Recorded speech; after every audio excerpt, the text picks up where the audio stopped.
केतो दर्पणमार्जनं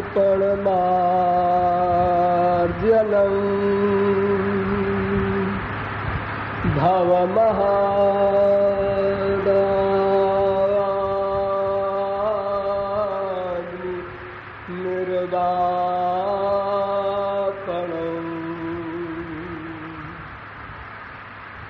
श्रेयः कैरवचन्द्रिकाभितरणम्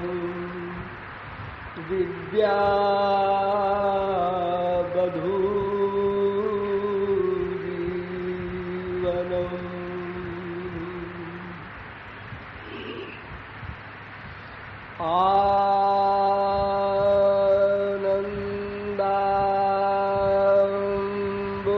आनन्दाम्बुधिवर्धनम् प्रतिपदं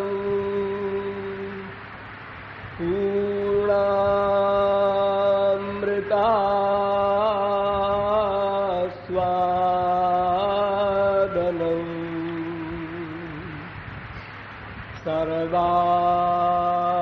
सर्वात्मस्नपनं परं विजयते श्रीकृष्ण संकीर्तनम्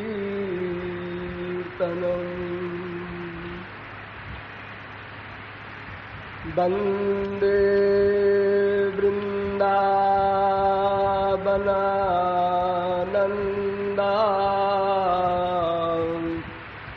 राधिका परमेश्वरी गोपिका परमां शुद्धा लादिनी शक्तिरूपिणी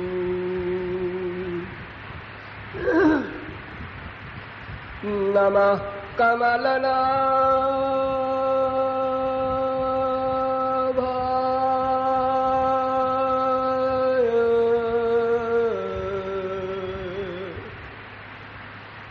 नमः कमलमालिने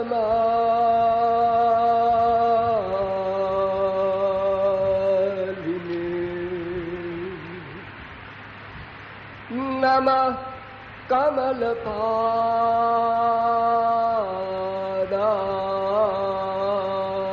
कमलपादाय नमस्ते कमलेक्षणे यो ब्रह्माणं विदधाति पूर्वं यो वै वेदांश्च प्रहिणोति तस्मै तद्वंहा देवमात्मबुद्धिप्रकाशं मुमुक्षुर्वै शरणमहं प्रपद्ये।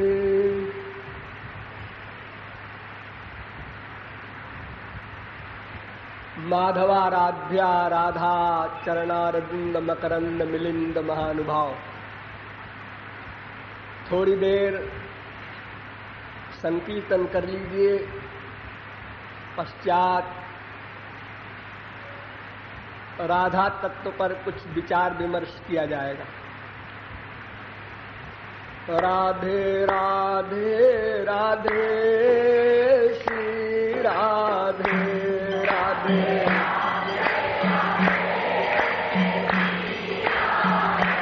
राधे राधे राधे श्री राधे राधे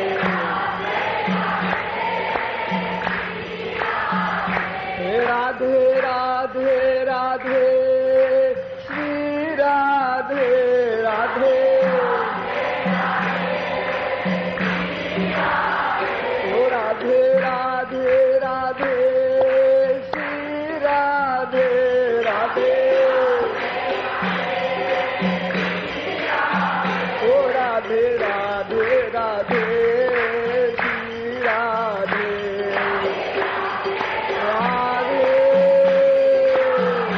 राधे राधे राधे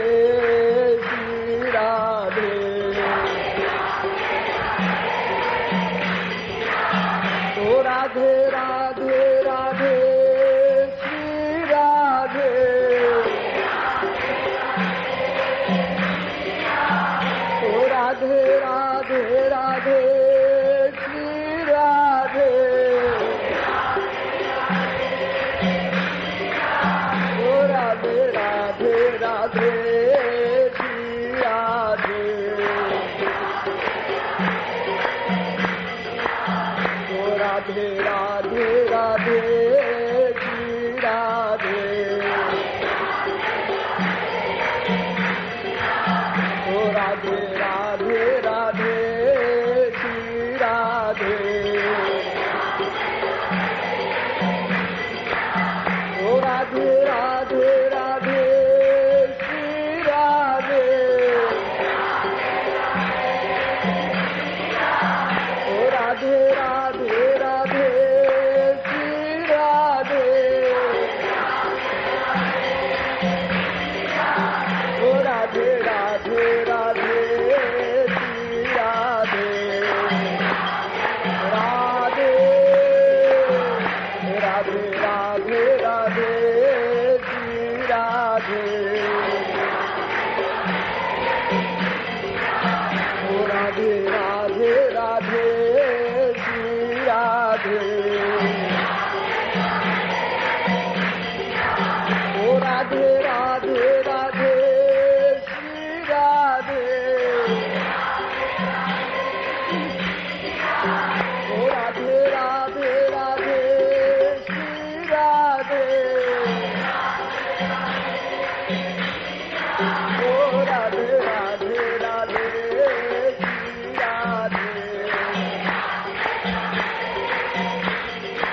ओ राधे राधे राधे श्री राधे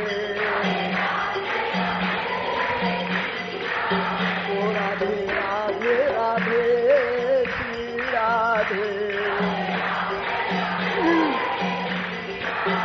ओ राधे राधे राधे श्री राधे ओ राधे राधे राधे श्री राधे ओ राधे राधे राधे श्री राधे ओ राधे राधे राधे श्री राधे ओ राधे राधे राधे श्री राधे ओ राधे राधे राधे श्री राधे ओ राधे राधे राधे श्री राधे ओ राधे राधे राधे श्री राधे ओ राधे राधे राधे श्री राधे ओ राधे राधे राधे श्री राधे ओ राधे राधे राधे श्री राधे बोलिए अलबेली सरकार की जय जय श्री राधे। बहुत धीरे से बोलते हैं आप लोग। बोलिए अलबेली सरकार की जय जय श्री राधे जय जय श्री राधे जय जय श्री राधे।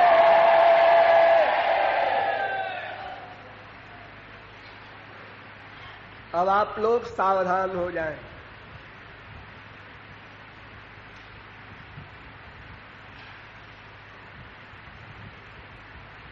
हम लोग यहां कुछ सुनने आए हैं, क्योंकि कुछ जानना चाहते हैं, क्योंकि कुछ पाना चाहते हैं। अर्थात हमारा लक्ष्य क्या है और वो लक्ष्य कैसे प्राप्त होगा, बस दो प्रश्न का उत्तर समझना है। अनंत जन्म बीत गए, अनंत बार हम लोग स्वर्ग सम्राट इंद्र बन चुके हैं, किंतु आज तक ये दो प्रश्न हम नहीं समझ सके। समझ लेने का तात्पर्य है कि प्रैक्टिकल अमल हो। अगर हम वास्तव में समझ लेते तो फिर लक्ष्य प्राप्ति में तो कोई प्रयास है ही नहीं। कोटि प्रयासो सुरबाल का हरे रूपासने स्वे हृदय छिद्रवत्सता। भागवत। प्रहलाद कहते हैं, असुर बालकों को उपदेश देते हैं, अरे भगवत प्राप्ति में क्या प्रयास है, एक पैसा कमाना कठिन है, किंतु भगवत प्राप्ति उससे भी सरल है। तो हम लोगों ने अभी तक समझा नहीं हमारा लक्ष्य क्या है, और अगर ये समझ भी लिया है तो वो कैसे प्राप्त होगा ये नहीं समझा होगा। कहीं न कहीं मिस्टेक है, गड़बड़ी है, थोड़ा विचार कर लीजिए। हमारे विश्व में अनादिकाल से ये प्रश्न चला आ रहा है और भविष्य में भी चलेगा। जब तक जीव को भगवत प्राप्ति न होगी तब तक ये प्रश्न बना ही रहेगा, और इसी प्रकार हम लोग सुनते रहेंगे और समझने का दावा करने वाले हम लोग वास्तव में नहीं समझते। एक भोजन किसी भूखे व्यक्ति को दिया जाए और उसका प्रियजन उसके कान में कह दे कि इसमें पॉइजन मिला है, विष मिला है, तो वो 4 दिन का भूखा उस हलवा पूरी को नहीं खाएगा। उससे कहो 10,000 रुपया ले लो, खा लो, दिमाग खराब है, मुझे मरना है क्या, इसमें विष मिला है। तुमने विष मिलाते देखा है? नहीं, मेरा दोस्त कह रहा है, प्रिय कह रहा है। प्रिय की बात पर इतना बड़ा फेथ कि 4 दिन का भूखा भोजन नहीं कर रहा है मृत्यु के डर से, और अनंत बार मृत्यु और जीवन चल रहा है हमारा अनादिकाल से, किंतु शास्त्र वेद और संत की वाणी पर विश्वास नहीं है। विश्वास होने के बाद तो कोई प्रश्न ही नहीं है। वेद कहता है अस्तित्वोपलब्ध तत्वभाव प्रसीदति। केवल विश्वास कर लो, बस भगवत प्राप्ति करना नहीं है, वो तो ऑलरेडी है, तुम्हारे हृदय में बैठे हैं भगवान। नहीं नहीं, तुम ही उनके अंदर बैठे हो। या आत्मनिष्ठत वेद कहता है, पास में है ऐसा ही नहीं है। एक वेद मंत्र कहता है द्वासुपर्णा सौजा सखाया समानम वृक्षम परिष्कृत्य जाते तयोरन्य पिप्पलम स्वाद्वात्यनन्यो अभिचाकशीति। 2 पक्षी आपके हृदय में रहते हैं, एक आपका बाप भगवान। इससे भी और अंतरंग बात वेद कहता है। अच्छा, आप सही बात सुनो, या आत्मनिष्ठत, ये जीवात्मा परमात्मा में रहता है, और खाली रहता ही ऐसा नहीं, इसका संबंध परमात्मा से है। साजात्य संबंध, सख्य संबंध, सादेश्य संबंध, सायुज्य संबंध, ये 4 संबंध है। इतना बड़ा हमारा रिश्तेदार है वो। हाँ, और ये टेम्परेरी रिश्तेदार जो हमारे माँ बाप, बेटा, स्त्री, पत्नी है, इनको हम नातेदार कहते हैं। 4 प्रकार से एक ही वृक्ष पर दोनों पक्षी बैठे हैं। सुपर्णा ये को सजाती है, वो भी चित, हम भी चित। एक मामले में हम भगवान से कंपटीशन कर सकते हैं। भगवान चित, हम भी चित। भगवान अनादि, हम भी अनादि। भगवान हमसे सीनियर नहीं है। भले ही वेद कहा करे अमृतस्य वै पुत्राः, ठीक है हम उसके पुत्र हैं, लेकिन अनादि पुत्र हैं ऐसा बोलो। एक दिन पुत्र बने ऐसा नहीं। अजो नित्य शाश्वतोयम पुराणो, ये जीव अज है, जैसे भगवान अज है ज्ञा ज्ञ वा वजा भीषणीशा वेद कहता है। दोनों अज है, वो अज हम भी अज, वो चित हम भी चित। अब वो विभू चित हम अणु चित, ये अंतर है, ठीक है। जैसे संसार में साहब आप प्राइम मिनिस्टर हैं, हम चपरासी हैं तो कुछ, आप भी मनुष्य हैं हम भी मनुष्य हैं। तो अगर एक बहुत बड़ा आदमी मर्डर करता है उसको भी फांसी होगी, एक लेमैन करता है उसको भी फांसी होगी। आदमी है सब, बड़ा छोटे से क्या मतलब। तो भगवान चित्त हम चित्त, ये देखो साजात्य संबंध। असखाया वेद कहता है वो हमारा मित्र है, मित्र है। हाँ, अरे इतना गंभीर मित्र है कि नित्यो नित्यानाम चेतनश्चेतनानाम एको बहूनाम जो विदधाति कामान, वेद कहता है। इस चेतन जीव को चेतना देने वाला है वो ब्रह्म, अन्यथा ये जीव का चेतनात्व ही समाप्त हो जाए। जीव को पता ही नहीं। हाँ, ऐसा मित्र है कि अपने मित्र को बतावे ना, हेल्प करे। फिर उसने गर्भ में हमारी रक्षा की, मां के स्तन में दूध बना दिया, हमारे अनंत जन्मों के कर्मों का हिसाब रखा, उसमें से संचित कर्म से कुछ प्रारब्ध बना दिया, और भीतर बैठकर हमारे प्रत्येक क्षण के प्रत्येक संकल्प को नोट करने का काम भी कर रहा है। हम कुछ पे देते हैं, अरे हमको तो पता भी नहीं है कि ऐसा हमारा सखा इतना काम करता है, हमको पता ही नहीं। हाँ, शास्त्रों वेदों को नहीं पढ़ोगे तुम्हें क्या पता होगा। तो सख्य संबंध भी है, नंबर 2। नंबर 3, सादेश संबंध भी है। एक ही हृदय में दोनों रहते हैं, एक ही स्थान में रहते हैं।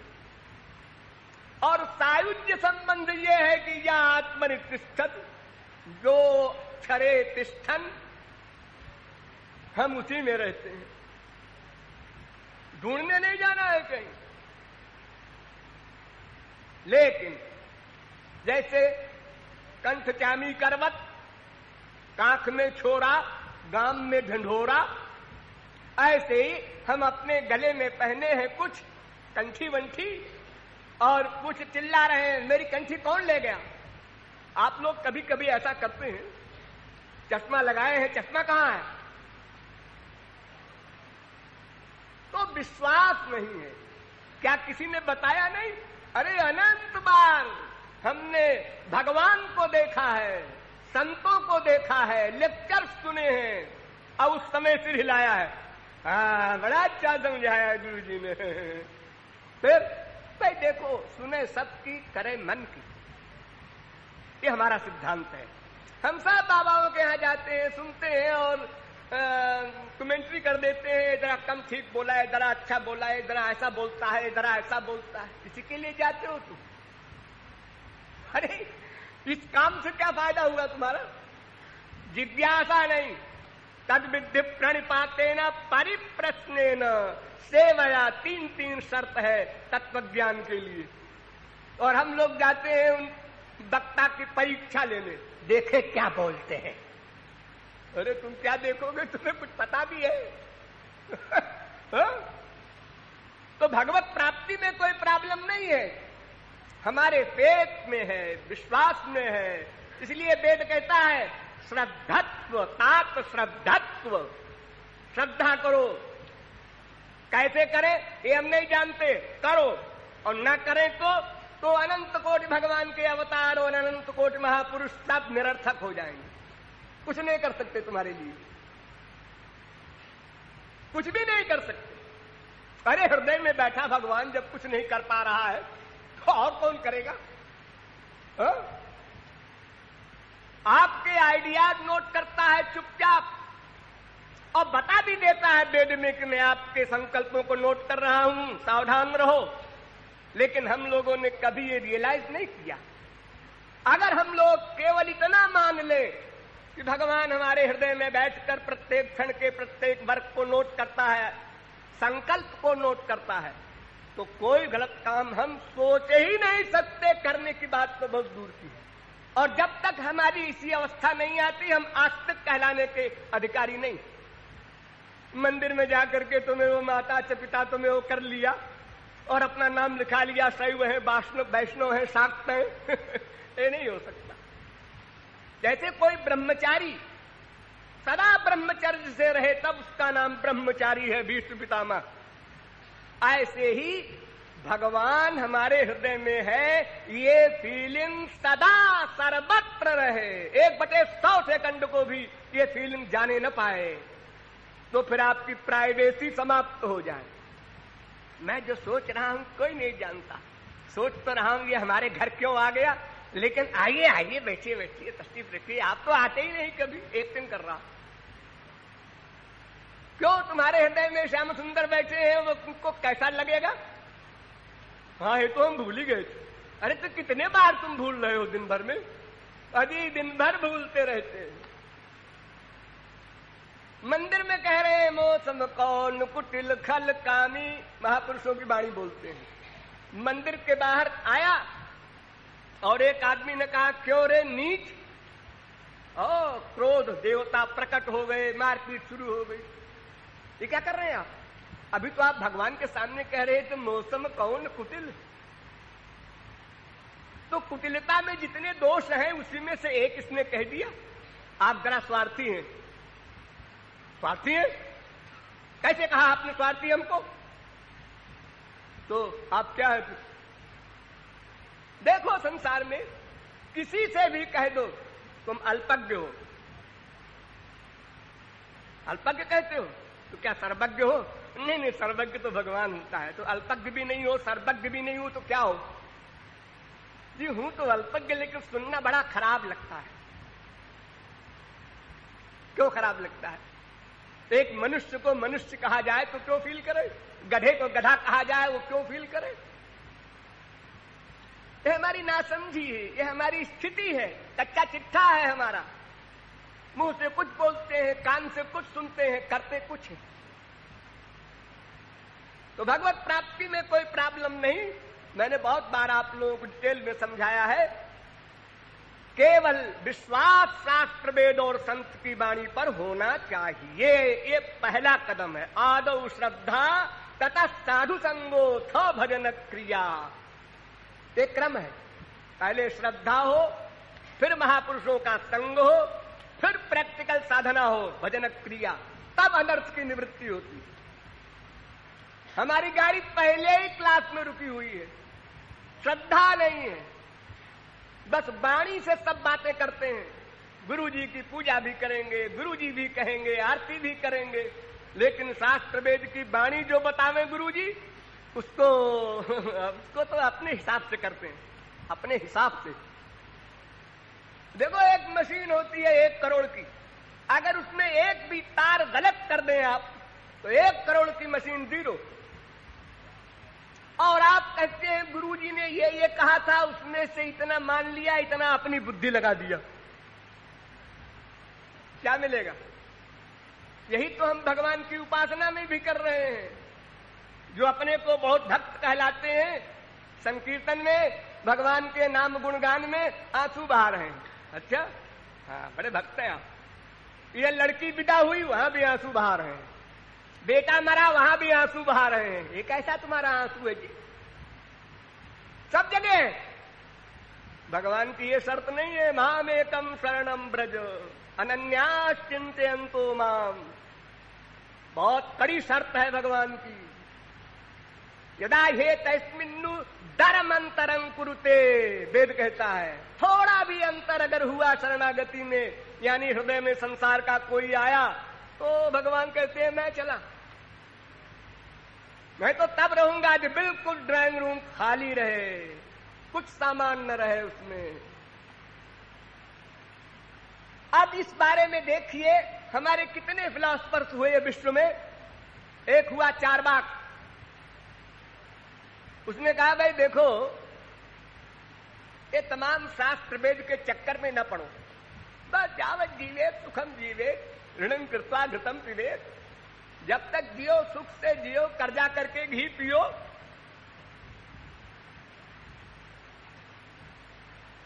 तो इनके इस सिद्धांत को कुछ लोगों ने माना, लेकिन जो विचारशील थे, हाब्स इंग्लैंड का फिलोसफर, हेल्वेशियस फ्रेंच, इन लोगों ने कहा भाई ये चारबाग का सिद्धांत गलत है। अगर स्वार्थ ही पर सब लोग उतर आएंगे तो संसार में क्रांति हो जाएगी। स्वार्थ के साथ साथ कुछ परार्थ भी चाहिए, दूसरे का भी ख्याल रखो, अपना तो रखो, ठीक है। इसके बाद आए बटलर, मैं विदेशी फिलासफरों की बात कर रहा हूं। उन्होंने कहा भाई ये भी ठीक नहीं है। फिर दूसरे का उपकार करना ये स्वाभाविक धर्म है हमारा, 50-50 नहीं, हमारा भी उसका भी, ऐसा नहीं। दूसरे का उपकार करना ये सर्वोपरि धर्म है, ये लक्ष्य होना चाहिए। लेकिन क्या उपकार? उन्होंने एग्जाम्पल दी, देखो शेर इतना हिंसक जंतु है, लेकिन अपने बच्चे को नहीं खाता, भूखा पड़ा रहेगा। दूसरे के लिए इतना ख्याल है उसको। लेकिन ये उपकार उसका तो मटेरियल है, माइक है, प्राकृत है, इससे तो लक्ष्य नहीं मिलेगा। फिर आए बेंथावे, मिल, इन फिलासफरों ने कहा भाई देखो ये तुम लोग गलत कह रहे हो। तो आपकी क्या राय है? जो अधिक लोगों को पसंद हो वो लक्ष्य सही है। जनतंत्र जिसे आप लोग कहते हैं, उनसे पूछा गया अगर अधिक लोग गधे हो तो, नासमझ हो, अल्पज्ञ हो, तो क्या होगा?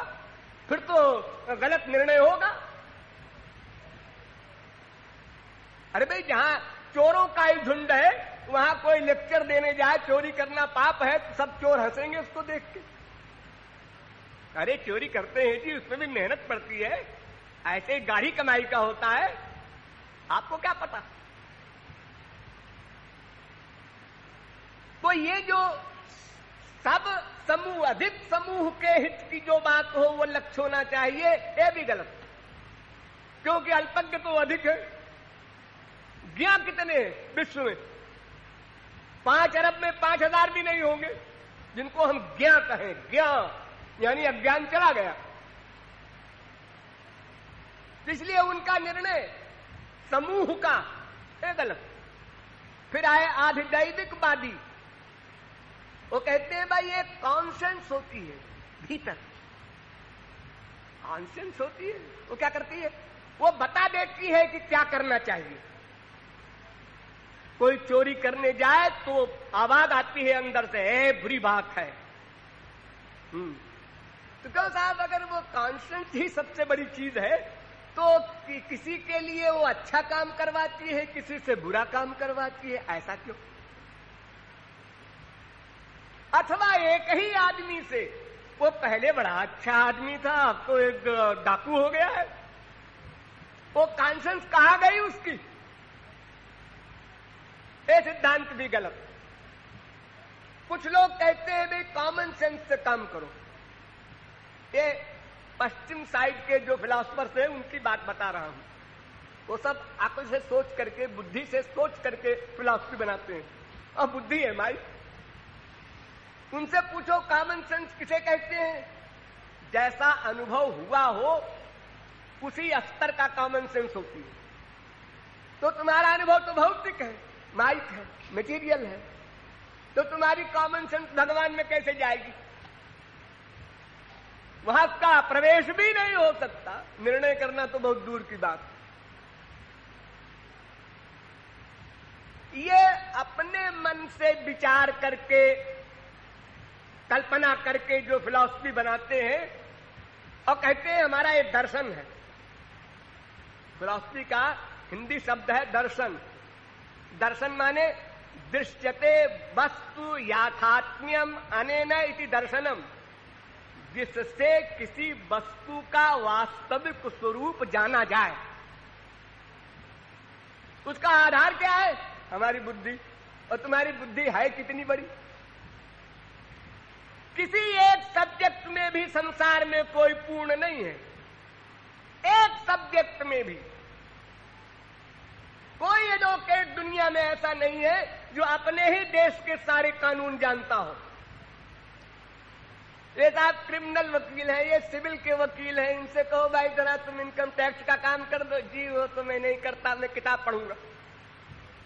जब एक भी आदमी ऐसा नहीं है एक देश में, और गवर्नमेंट आशा करती है कि प्रत्येक व्यक्ति मेरे प्रत्येक डिपार्टमेंट के प्रत्येक कानून का पालन करे, अंगूठा छाप भी करे, तो इतनी कमजोर बुद्धि, और वो निर्णय करे ऐसी जगह जहां सरस्वती बृहस्पति की गति नहीं, किस प्रकार संभव है? देखिए, अब आपको हम दर्शन शास्त्र की ओर ले चल रहे हैं। दो प्रकार के दर्शन होते हैं, एक आस्तिक दर्शन, एक नास्तिक दर्शन, यानी एक वैदिक दर्शन, एक अवैदिक दर्शन। बहुत सावधान होकर सुनिएगा, डिटेल नहीं करूंगा। और वैदिक दर्शन भी दो प्रकार का होता है, ईश्वरवादी वैदिक दर्शन, अनीश्वरवादी वैदिक दर्शन। और अवैदिक दर्शन भी दो प्रकार का होता है, ईश्वरवादी अवैदिक दर्शन और अनीश्वरवादी अवैदिक दर्शन। अब ईश्वरवादी वैदिक दर्शन पर विचार कीजिए। ये 6 प्रकार के होते हैं, 6 दर्शन शास्त्र हैं हमारे भारत में। ये सब सौभाग्य हम लोगों को प्राप्त है। वेदांत, न्याय, सांख्य, मीमांसा, पातंजलि, वैशेषिक। इसमें 5 दर्शन तो पूरक हैं, हेल्पर है, और एक प्रमुख दर्शन है वेदांत दर्शन। इसको उत्तर मीमांसा भी कहते हैं, शारीरिक भाष्य भी कहते हैं, ब्रह्म सूत्र कहते हैं।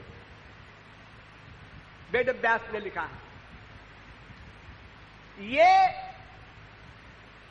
वेदांत भी 2 प्रकार का है, एक निर्गुण निर्विशेष निराकार ब्रह्मवादी, एक सगुण सविशेष साकार ब्रह्मवादी।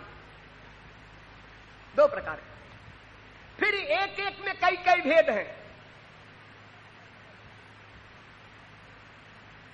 सगुण साकार वादी जो वैदिक दर्शन है वेदांत, अब यहां आपको लाते हैं। आपके काम की जो बात है, बाकी डिटेल से क्या मतलब आपको। इसमें भी 5 भेद हैं, सूर्य, गणपति, शक्ति, शंकर जी, विष्णु जी, ये पंचदेवोपासना होती है। और फिर एक एक में कई कई भेद हैं। जैसे विष्णु की उपासना में विशुद्धाद्वैत, द्वैताद्वैत, द्वैत, अचिंत्य भेदा भेदवाद, अनेक प्रकार के भेद हैं। किंतु इन सब ने क्या सेंस लिखा है, क्या आधार है इनका लक्ष्य का, बस 2। मैं 4 बाग से लेकर के और इन जगत गुरुओं तक आ गया। मैं ये बता रहा हूं कि 2 लक्ष्य सबने बताए हैं, आत्यंतिक दुख निवृत्ति अथवा आनंद प्राप्ति। कुछ ज्ञान मार्गी आत्यंतिक दुख निवृत्ति को ही एम मानते हैं, उद्देश्य मानते हैं। कुछ आनंद प्राप्ति को मानते हैं, और सगुण साकार मानने वाले तो सभी अलग ढंग से बोलते हैं। तो दुख निवृत्ति, आनंद प्राप्ति, क्या दोनों एक है? ये प्रश्न आया। एक का दुख चला गया, हाँ, एक को आनंद मिला, एक ही तो है, क्या तो अंतर है? अंतर है। आपकी दुख निवृत्ति डेली होती है, लेकिन आनंद प्राप्ति अनादिकाल से अब तक स्वप्न में भी एक क्षण को भी नहीं हुई। इतना बड़ा अंतर है। और दुख निवृत्ति होती है, हाँ, कब? जब आप गहरी नींद में सोते हैं, आपकी इंद्रियां, मन, बुद्धि कोई वर्क नहीं करते, सुषुप्ति अवस्था कहते हैं उसको। उस समय आपको बड़ा सुख मिलता है। ऐसा आप लोग जागने पर कहते हैं, सुख महमत्वापसम, आज बड़े सुख से सोया, न किंचित हम अवेदिशम, कोई सपना उपना नहीं देखा। तो देखो दुख निवृत्ति तो हो गई। आप गहरी नींद में सोए हैं, आपका बेटा सीरियस बीमार बगल में सो रहा है, वो मर गया, और आप खर्राटे में सो रहे हैं, धाड़ में जाए मरे जिए कोई। जब आप जागे, हाय अब आफत आ गई। माँ हो, बाप हो, बेटा हो, स्त्री हो, पति हो, सब धाड़ में जाए। जब गहरी नींद आती है, उस आनंद के आगे किसी की कहीं गणना नहीं। अनंत कोटि ब्रह्मांड का साम्राज्य दे दो, उस गहरी नींद के आगे सब निरर्थक। अरे संसार क्यों चाहते हैं आप? मैं 1 करोड़ कमा लूं फिर चैन से सोऊंगा। सोऊंगा, चैन से सोने का मतलब सुसुप्ति अवस्था, गहरी नींद। क्यों इतना आनंद मिलता है उस समय? वेद कहता है, यथा प्रियजा स्त्रिया तम परिष्वक्तो नान्तरम वेदनवा बाह्यम एवमेवायम पुरुषः प्राज्ञेनात्मना तम परिष्वक्तो नान्तरम वेदनवा बाह्यम। जैसे घोर कामिनी स्त्री से आलिंगन करने पर मूर्छित हो जाता है, न अपना ध्यान है न उसका ध्यान है, उसी प्रकार गहरी नींद में श्री कृष्ण जीव का आलिंगन करते हैं, इसलिए वो सब कुछ भूल जाता है। लेकिन अविद्या, अज्ञान, त्रिगुण, त्रिकर्म, त्रिदोष, पंचक्लेश हावी है, इसलिए जागने पर वो सब भूल गए, फिर वही हाल हो गया जो पहले था। ये 3 प्रकार का जो शरीर है, यही तो हमारा दुख है, इसी को तो हम निवृत्ति चाहते हैं। स्थूल शरीर, सूक्ष्म शरीर, कारण शरीर। एक को तो आप जानते ही हैं, ये स्थूल शरीर है। सूक्ष्म शरीर होता है 18 पदार्थों का मिलकर बनता है वो। 5 ज्ञानेंद्रिय, 5 कर्मेंद्रिय, 5 प्राण, मन, बुद्धि, अहंकार, ये 18। देखिए आप लोग सोच रहे होंगे, जो बड़े विशेषज्ञ होंगे, कि इंद्रियां भी सूक्ष्म होती हैं क्या? इंद्रियां सूक्ष्म ही होती हैं, भी नहीं। ये आंख जो आप देखते हैं ना, ये आंख नहीं है, आंख का घर है, आंख इसके अंदर होती है। वो चक्षुरिंद्रिय सूक्ष्म होती है, प्रत्येक इंद्रियां सूक्ष्म होती है। बड़े बड़े कान है, ऐसा करता है। तो ये 5 कर्मेंद्रिय, 5 ज्ञानेंद्रिय, 5 प्राण और मन, बुद्धि, अहंकार, इन 18 तत्वों का बना है सूक्ष्म शरीर। वो जब आप मरते हैं ना, शरीर छोड़ते हैं, तो ये 18 साथ जाते हैं। सयदास्मात् शरीराद् उत्क्रामति सहैवैतैः सर्वैरुत्क्रामति, वेद कहता है।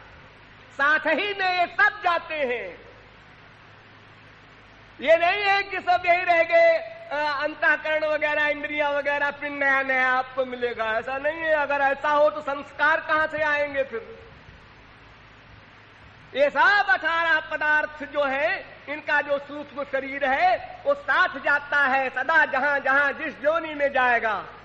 लेकिन महाप्रलय में नहीं, महाप्रलय में केवल कारण शरीर जाएगा।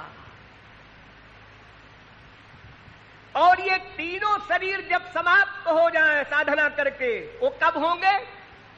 जब पंचकोश जल जाएं, तब तीनों शरीर समाप्त होंगे। 5 कोश होते हैं, अन्नमय कोश, प्राणमय कोश, मनोमय कोश, विज्ञानमय कोश, आनंदमय कोश। ये स्थूल शरीर जो है, ये अन्नमय कोश है। और 5 कर्मेंद्रिय और 5 प्राण, ये प्राणमय कोश। और 5 ज्ञानेंद्रिय, 1 मन, ये मनोमय कोश। और 5 ज्ञानेंद्रिय, 1 बुद्धि, ये विज्ञानमय कोश।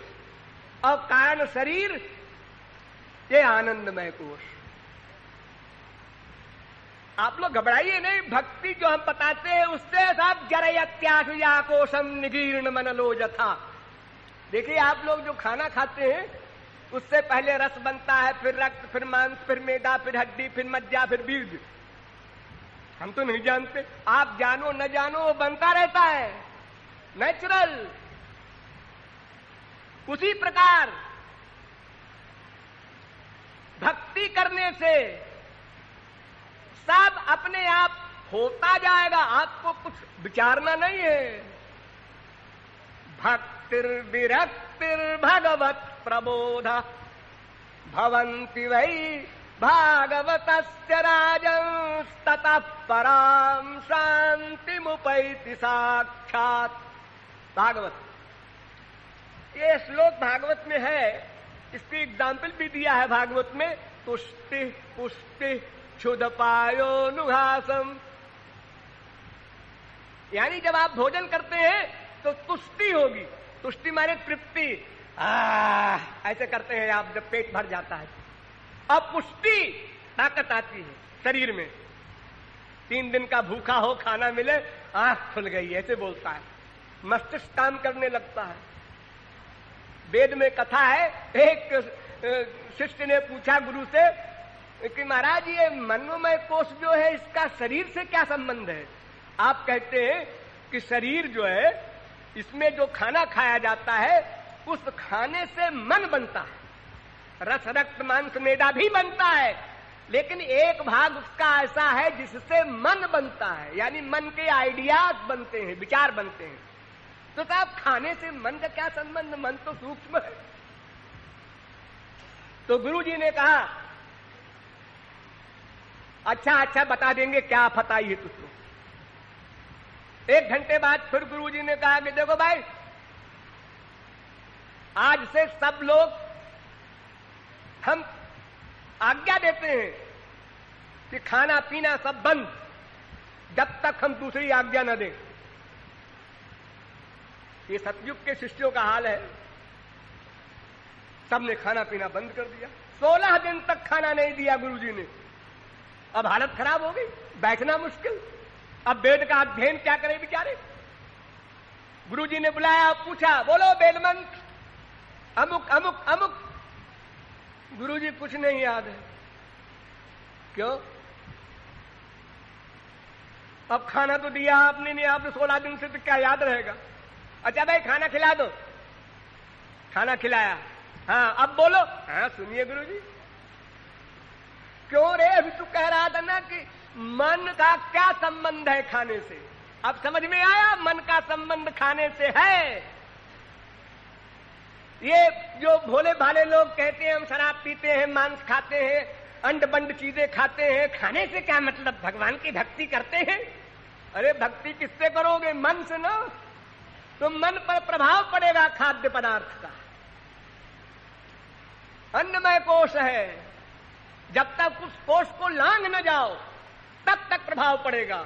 अब तुम कहो कि महापुरुषों को नहीं पड़ता, हाँ वहां जब तुम पहुंच जाओगे तुम्हारे ऊपर भी नहीं पड़ेगा, अभी तो पड़ेगा। हाँ?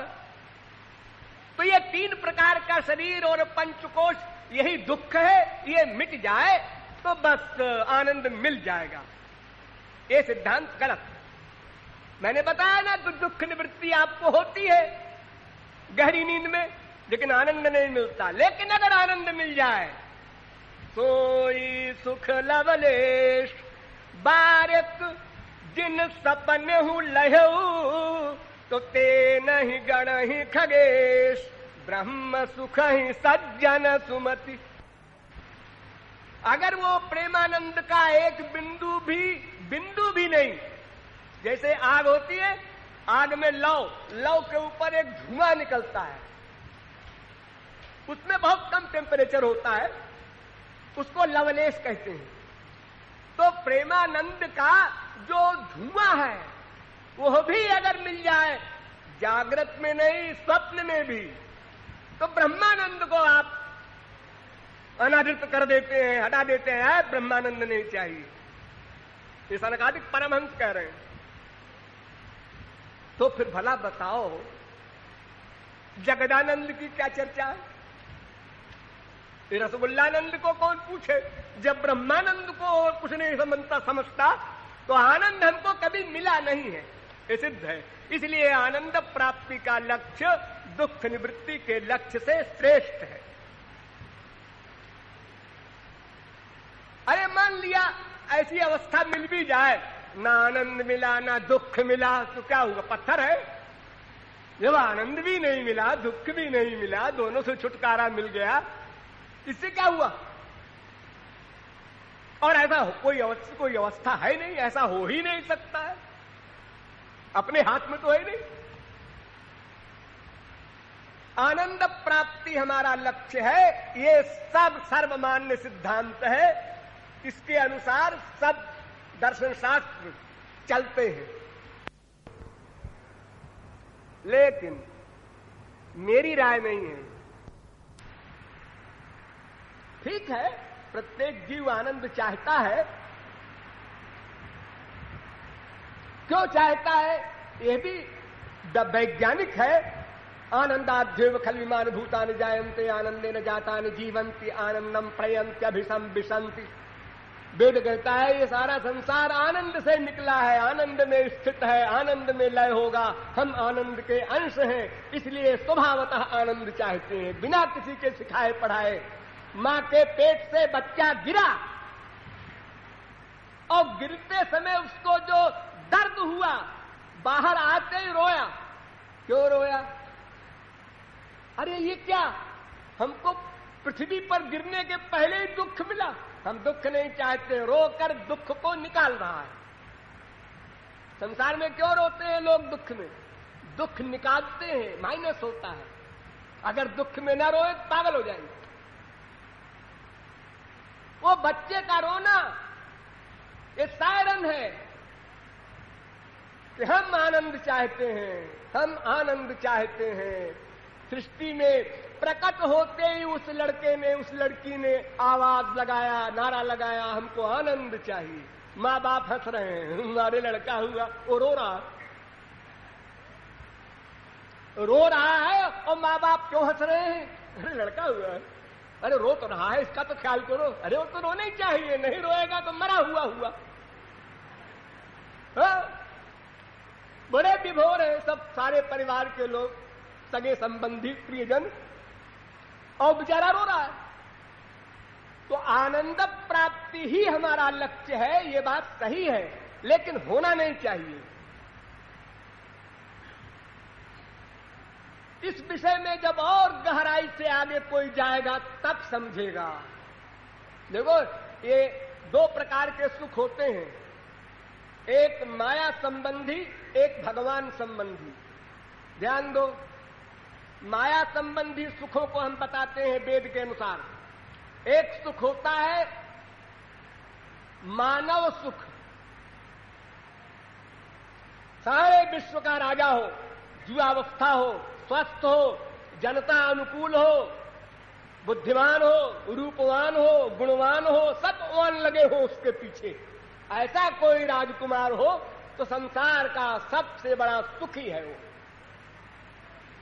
लेकिन ऐसे सैकड़ों राजाओं के सुख बराबर एक मानव गंधर्व के लोक के सुख के, सैकड़ों मानव गंधर्व के सुख बराबर एक देव गंधर्व के लोक के सुख के, सैकड़ों देव गंधर्व के लोक के सुख बराबर एक पितृलोक के सुख के, सैकड़ों पितृलोक के सुख बराबर एक आजानज कर्म देव के सुख के, सैकड़ों आजानज कर्म के देव के सुख बराबर एक नित्य देव के, करोड़ों नित्य देव के सुख बराबर एक इंद्र के सुख के, और करोड़ों इंद्र के सुख बराबर एक बृहस्पति के सुख के, और करोड़ों बृहस्पति के सुख बराबर एक प्रजापति के सुख के, और करोड़ों प्रजापति के सुख बराबर एक ब्रह्मलोक के सुख के। लेकिन वास्तविक सुख वहां तक नहीं है। आ ब्रह्म भुवनाल्लोका पुनरावर्तनोर्जुन गीता, आविंचागमंगलम भागवत। ब्रह्मलोक तक वो आनंद नहीं है जो हम लोग चाहते हैं, अनंत मात्रा का हो, सदा रहे, अलौकिक, अनिर्वचनीय, अपरिमेय, अपौरुषेय परमानंद, वो यहां तक नहीं है। मैंने आपको 11 कोटि बताई, लेकिन कहीं भी आनंद नहीं है। जैसे हमारे संसार में एक भिखमंगा है, एक हजारपति, एक लखपति, एक करोड़पति, एक अरबपति। इतना तो हमारे देश में भी है, लोग सब दुखी है। अब वो भिखमंगा कहता है देखो अरबपति को 15 तो कारें हैं इनके, 50 फ्लैट है इनके। अरे वो क्या करेगा, 15 कार में चलेगा, 50 फ्लैट में रहेगा, खाएगा वही 2 रोटी, बात क्या है। आनंद के हिसाब से सोचो कि इसको दिन रात टेंशन रहता है। अमेरिका में 30% लोग जो बड़े आदमी हैं नींद की गोली खा के तो सो पाते हैं बेचारे। अरे जब इतनी कारें हैं तो कोई न कोई एक्सीडेंट रोज होता रहेगा, रोज खबर आएगी एक्सीडेंट हो गया, वो ऐसा हो गया, वहां ऐसा हो गया, वहां ये एक न एक परेशानी रोज उसकी खोपड़ी में लगी रहेगी।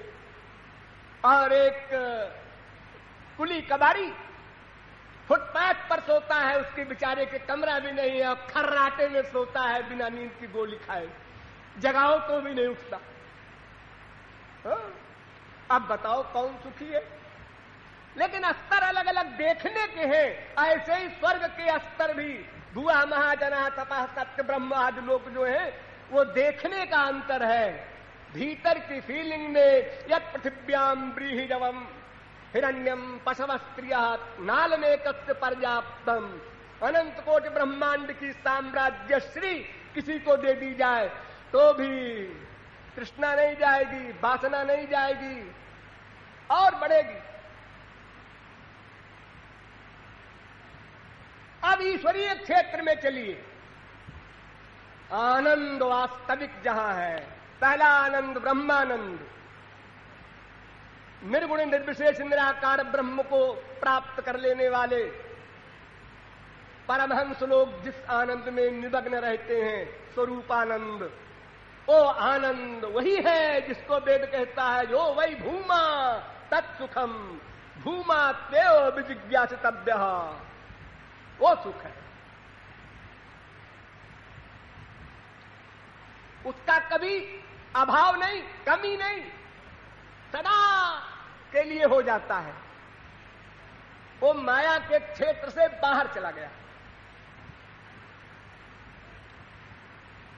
लेकिन उससे बड़ा सुख नारायण महाविष्णु वैकुंठ का, वहां सगुण साकार भगवान के दर्शनादि भी होते हैं। जैसे संसार में किसी स्त्री के पेट में बच्चा है, बड़ी खुश है, हाँ मैं मां बन गई। कहां से बन गई, बच्चा आया बाहर? नहीं आया तो नहीं, आएगा ही, पेट में आया है तो आएगा ही, बस इसी में खुश हो रही है, आएगा। और एक के आ गया, वो भी खुश है। क्यों भाई, बच्चा कहाँ है? ये है, देखो कैसे तिलकता है, कैसा इसका मुख है, कैसी नाक है, विभोर है तो उसके मुंह पे अपना मुंह रख देती है, नाक बह रही है, इसकी परवाह नहीं मां को। दाढ़ी मूछ वाला बाप उसके कपोल में, मुख में बार बार चुंबन करता है, उसको चुभ रहे हैं बाल, परवाह नहीं बाप को, आनंद मिल रहा है। तो ब्रह्मानंद वास्तविक आनंद है। उससे बड़ा महाविष्णु का सगुण साकार स्वरूप वाला आनंद। लेकिन वहां भी ऐश्वर्य भरमार, ऐश्वर्य ऐश्वर्य, माधुर्य बहुत कम, बिल्कुल नॉमिनल। भगवान का कोई ऐश्वर्य माधुर्य रहित नहीं होता, लेकिन फिर भी वो नहीं के बराबर है। अर्जुन के विराट रूप दिखाया श्री कृष्ण ने, देख। अर्जुन ने कहा महाराज बस बस बस बस, कृपा करो, हमें नहीं देखना। अरे अभी तूने कहा था मैं देखना चाहता हूं आप कैसे भगवान है, मेरा ऐश्वर्य का रूप है। सहस्रशीर्घा पुरुष सहस्राक्ष सहस्रपात, ये मेरा ऐश्वर्य का रूप है, नहीं चाहिए। यशोदा मैया को इसी ब्रज में दिखाया, अनंत कोटि ब्रह्मांड अपने मुख में, तो मैया की आंख बंद हो गई, चक्कर आ गया। ये क्या देख रही हूं मैं? मैया को कुछ फिर होश आया, तो मैया ने सोचा मेरे बेटे में कोई अलौकिक शक्ति है, ये मनुष्य नहीं है। अथो अमुष्यैव ममार्भकस्य या कश्चनोत्पत्ति का आत्मयोग। भगवान ने कहा तो गड़बड़ हो गया, ये हमको भगवान मानने लगी, तो अब तो हमारा सब रस ही बेकार गया, हम काहे को गोलोक से आए। तो व्यतनोत वैष्णवी मायाम पुत्र स्नेह मयीम विभु। भगवान ने वैष्णवी माया का प्रयोग किया। योग माया है भगवान की एक पर्सनल पावर, तो उससे भूल गया।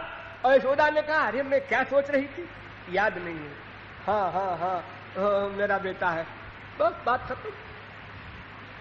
तो ऐश्वर्य नहीं, माधुर्य नहीं, रस नहीं, इसलिए महाविष्णु इसी ब्रज में एक बार श्री कृष्ण ने गोपियों की परीक्षा ली। बासंतोत्सव में रास हो रहा था और श्री कृष्ण अंतर्धान हो गए। सब गोपियां ढूंढ रही हैं, रो रही हैं।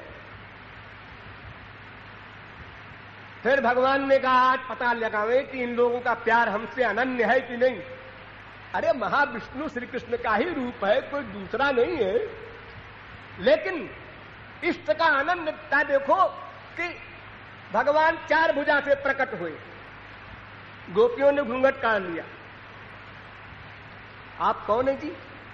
हम लोग अपने प्रियतम के लिए रो रहे हैं और सब कपड़े अस्त व्यस्त हालत में हमारे हैं और आप टपक पड़े बीच में।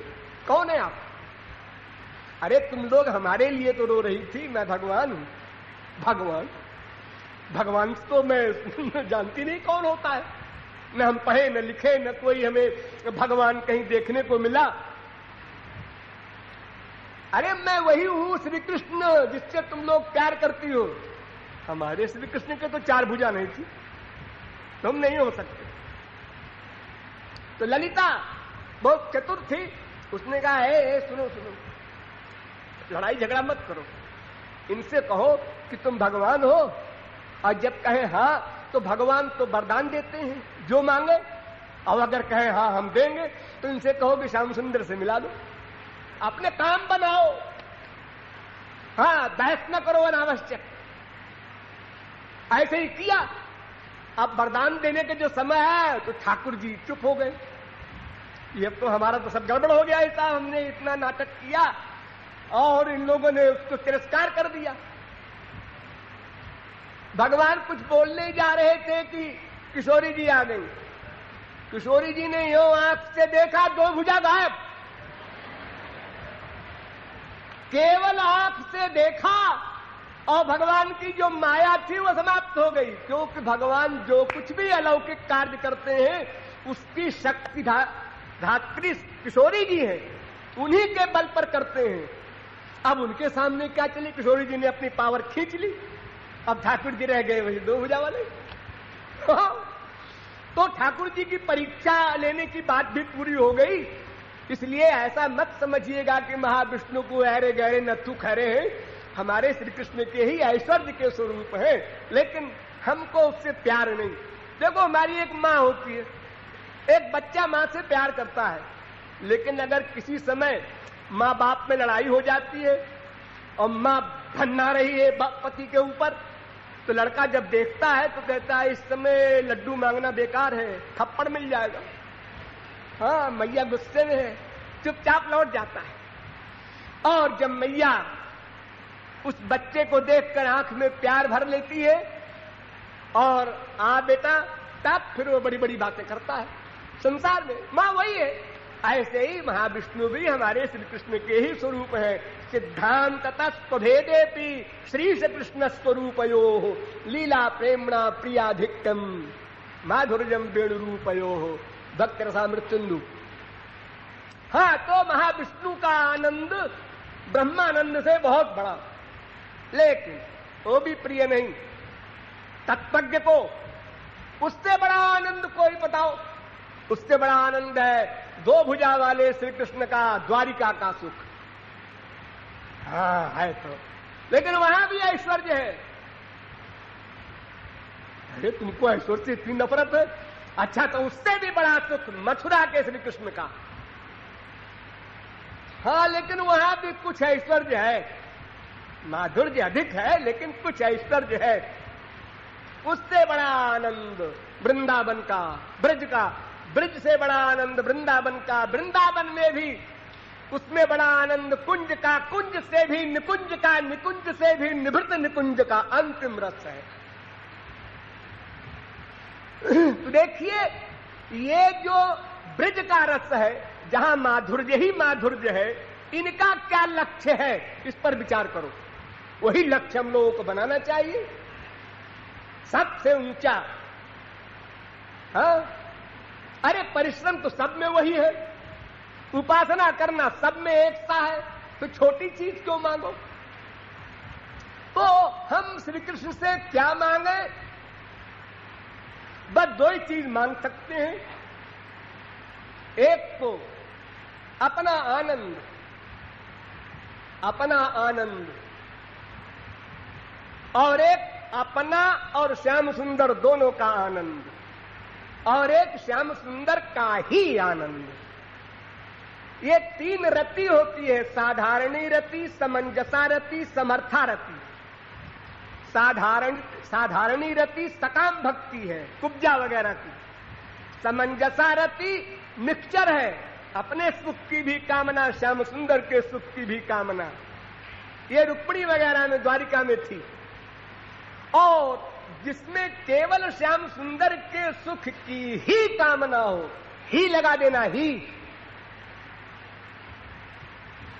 सौख्यम न स्यात् यदपि बलवत् गोष्ठमाप्ते मुकुंदे। गोपियां कहती हैं कि अगर श्री कृष्ण आ जाए उद्धव तो क्या बात है, आनंद ही आनंद हो जाए। लेकिन यद्यल पापि त्रुटि हृदयते तस्य मागात् कदापि। लेकिन अगर श्याम सुंदर को यहां आने में थोड़ा भी कष्ट हो, थोड़ा भी, तो मागात् कदापि, कभी ना हो यहां। हम तो उनके सुख के लिए जीवित हैं। अप्राप्तेस्मिन् यदपि नगरादार्तिरुग्रा भवेन्न सौख्यम तस्य स्फुरति हृदि चेत् तत्र वासं करोतु। वही रहे। ये है निष्काम प्रेम, समर्थारति का। उसी को ये ब्रजरस मिलता है जो आप लोग यहां महावाणी वगैरह सुनते हैं रसिकों की भाषा में। ये तब मिलता है। वो कैसा होता है? उसमें त्याग करना होता है। एक श्लोक में बताते हैं, भागवत के श्लोक में, यत्ते सुजात चरणम्बुरुहं स्तनेषु भीता शनै प्रियदधीमहि कर्कशेषु तेनातवीमटसि तद्व्यथतेन क्विंचित् पूर्पादिभिर्भ्रमति धीर भवदायुषाम्। गोपियां कहती हैं, हे श्याम सुंदर, जब आपके चरण के निचले हिस्से को अपने हृदय में लगाती हैं हम, तो बहुत धीरे से लगाती हैं कि मेरे कठोर अस्तन आपके कोमल चरण में चुभ न जाए। बुद्धि लगाइए, फेल हो जाएगी बुद्धि। एक मां अपने बच्चे को चिपटाती है जब बहुत प्यासी होती है, प्यार की। खो गया था बच्चा, 4 दिन बाद मिला है, तो जोर से चिपटाती है। जब बच्चा छटपटाता है, अरे जोर से चिपटा लिया अपने सुख के लिए। भूल गई मां, अब बच्चे को तकलीफ हो गई। ये गोबर गणेश संसारी गधों के प्यार में बता रहा हूं। और जहां आनंद सिंधु का भी सारभूत तत्व है, उन श्री कृष्ण के किसी भी अंग के आलिंगन में कितना सुख होगा।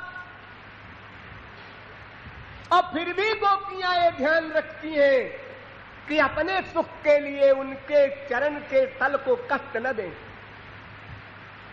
ये है वास्तविक समर्थारति का प्रेम। यहीं पहुंचना है हम लोगों को, ये लक्ष्य होना चाहिए। 1 जन्म लगे, 10 जन्म लगे, 1000 जन्म लगे, लेकिन वस्तु सबसे अंतिम लेना है। जो सगुण साकार भगवान की सकाम भक्ति करते हैं, उनको भी उतनी मेहनत करनी है। ऐसे भगवान सस्ते नहीं है कि हम मन रखे संसार में और मुंह से बोले तुम्हें शरणम मम, इसे नहीं काम चलेगा। कंप्लीट सरेंडर करना पड़ेगा, सकाम भक्त को भी निष्काम भक्त को भी, पूर्ण शरणागति,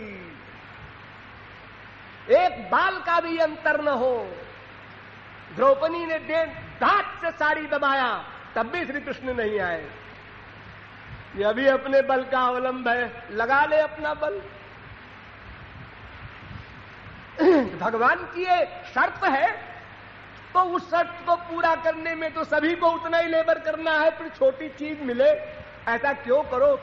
हाँ, आपका गुरु अगर तत्वज्ञ नहीं है तो वो छोटी चीज के लिए भी कह सकता है और आप धोखे में पड़ सकते हैं। नैवार्थ दो यत् पुनरर्थिता जतः, भागवत कहती है अगर कोई कामना लेकर आप भगवान से प्यार करते हैं तो भले ही वो कामना पूरी हो जाएगी लेकिन फिर कामना पैदा होगी। इसलिए प्रहलाद ने वर मांगा था, कामानां हृदय संरोहम भवतस्तु वृणे वरम। भगवान ने कहा वर मांगो, उनने कहा हम ये मांग रहे हैं कि आपसे कभी न मांगे कुछ भी, ऐसा हमारा अंतःकरण बना दो, आपसे कुछ भी न मांगे। भगवान ने कहा ये क्या मांग रहा है, अब हम अपनी अपनी मांग है, आपने कहा मांगो तो हमने मांग लिया।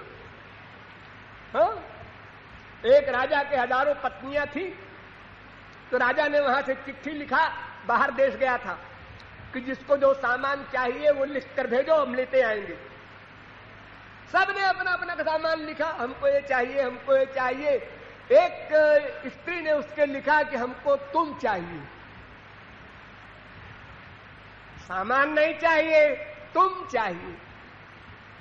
राजा लौट कर आया तो उसी को पटरानी बना दिया उसने कि तुम सब लोग स्वार्थी हो। हाँ? अरे भगवान से प्यार करो। अनादिकाल से क्या किया हमने, लेना लेना लेना। बस एक बात सीखी हमने, मां से भी लो, बाप से भी लो, भाई से भी, बहन से भी, बीवी से भी, पति से भी, पड़ोसी से भी, सबसे लो, कुछ न कुछ लो। देने की बात जब आए ढक होता है। हाँ? भले ही वो करोड़पति हो, उससे कहा जाए कि देखो भाई वो श्यामा श्याम धाम में ग्रेनाइट लग रहा है, उसमें 50 लाख खर्चा है, कुछ दो, ढक। अच्छा भाई देखो तुमको 10,000 रुपया मिलने जा रहा है कल। अच्छा कहां कहां कब कैसे, विभोर हो गया। हाँ, हमने यही सीखा है, बस लेना लेना लेना, मिलेगा कुछ नहीं। क्योंकि माँ बाप बेटा स्त्री पति किसी को आनंद मिले ही नहीं है कि बेचारा क्या देगा। वो तो ऐसी बात हुई कि मेरे अंधे बैठे थे, एक अंधे ने कहा कि भाई हम अंधे हैं, हमको श्यामा श्याम धाम जाना है, कोई रास्ता बता दो। दूसरे अंधे ने सोचा है अंधा तो है, इसे क्या मालूम कि मैं अंधा हूं कि नहीं हूं। उसने कहा हाँ ओ सूरदास आ जाओ, मेरा हाथ पकड़ लो, चलो तुमको हम पहुंचा देते हैं। तो श्यामा श्याम धाम की ओर कुछ दूर चला वो अंदाज से, उसके बाद एक गड्ढे में गिरा और यम धाम पहुंच गया। यमराज से है। हाँ? ऐसे ही मां कहती है बेटा मैं तुझसे प्यार करती हूं, बाप कहता है मैं प्यार करता हूं, बीवी कहती है मैं प्यार करती हूं, प्यार। और तुम, अरे नाथ मनस्तु कामाय, वेद कहता है नवारे सर्वत्र कामाय सर्वम प्रियम भवत्यात्मनस्तु कामाय सर्वम प्रियम भवति। संसार में कोई किसी से प्यार कर ही नहीं सकता, अपने आप से प्यार करता है। इसलिए जब देखता है इससे हमारा लक्ष्य हल हो जाएगा, प्यार, फिर देखा लक्ष्य हल कम होगा, कम प्यार, फिर देखा नहीं होगा, उत्तर। एक ही मां से, एक ही बाप से, एक ही पति से दिन में 10 तरह का परिवर्तन होता है। कामांध है तो कहता है बीवी मेरी कितनी अच्छी है, और जब किसी बात के स्वार्थ की पूर्ति नहीं किया बीवी ने, उनसे ब्याह हुआ, मेरे लाइफ खराब गई। बेटे ने आज्ञा माना और श्रवण कुमार पैदा हुआ है, फिर दूसरी बार आज्ञा नहीं मांगा, राक्षस पैदा हुआ है। ये वाक्य निकलता है हम लोग। आप सब लोगों को अनुभव है, मैं तो अंदाज से कह रहा हूं। हाँ? तो संसार में जितना भी प्यार है सब स्वार्थ का है, और वही हमने अनादिकाल से अब तक किया, लेना लेना लेना। अब इसका उल्टा कर दो, देना देना देना। किसको देना? उसको देना जिसको कुछ नहीं चाहिए। हाँ, ऐसे वैसे को नहीं देना, वो भी क्या याद करेगा। क्या बात है भाई, क्या देने आए हो? शरीर, ये तुम्हारा गंदा शरीर, 3 दिन ना नहाओ तो तुम्ही को बदबू आने लगे उसमें, ये हमको दे रहे हो? हमारे पास दिव्य चिन्मय शरीर है। मन, अरे वो तो और गंदा है, छल कपट प्रपंच भरा है उसमें अनादिकाल से अब तक का गोबर। बुद्धि, अरे माशाअल्लाह वो तो घोर अल्पज्ञता की अंतिम सीमा में है। क्या दोगे हमको? आपको हम 1 करोड़ का मंदिर बनवा देंगे आपका। हमारा मंदिर तुम बनवा दोगे?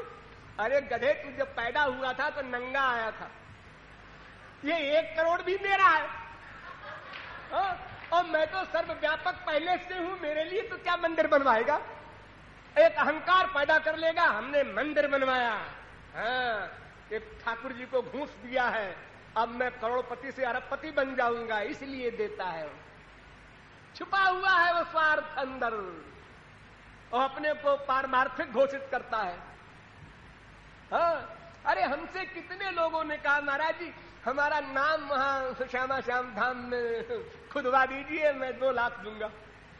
तुम 2 करोड़ दो तब भी नहीं खुदवाऊंगा, कदो हमारा बन जाएगा ऐसे। हाँ, इनका नाम खुदवा दो तो बैकुंठ जाएंगे। अरे दान करने में वेद शास्त्र कहते हैं कि दूसरा जान न सके ऐसा दान करो, और तुम पत्थर खुदवा रहे हो। जगह जगह नाटक हो रहा है। अरे उस वेद मंत्र को याद करो, सतहस्त संकिर सहस्त्र हस्त, 100 हाथ से कमाओ, 1000 हाथ से दान करो, ये वेद की आज्ञा है तुम्हारे लिए।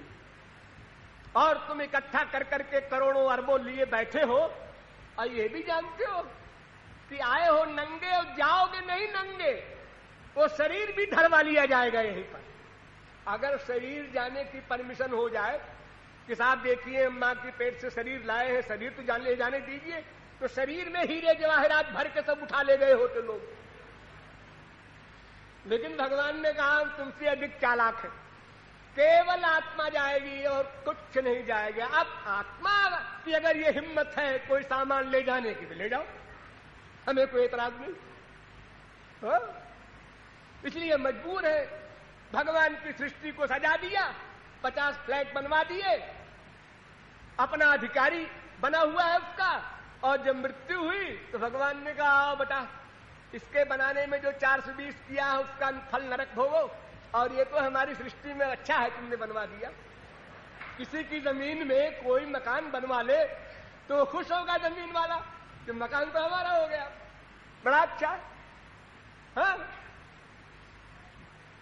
तो भगवान से संसार मांगना ये तो मूर्खता की अंतिम सीमा है। जिस देश में मरने के बाद ये नारा लगता हो राम नाम सत्य है, वहां का कोई व्यक्ति भगवान से संसार मांगे, इससे बड़ा पागलपन कोई नहीं हो सकता। इसका मतलब ये तुम अभी तक ये भी नहीं समझे कि भगवान में आनंद है कि संसार में। एक मिठाई की दुकान पर जाकर कहते हो 2 चप्पल दे दे हमको, वो सोचता है चप्पल नाम की कोई मिठाई होती होगी तभी ये मांग रहा। तो पूछता है क्या है, चप्पल कैसी होती है? चप्पल देखा नहीं, पैर में पहनी जाती है।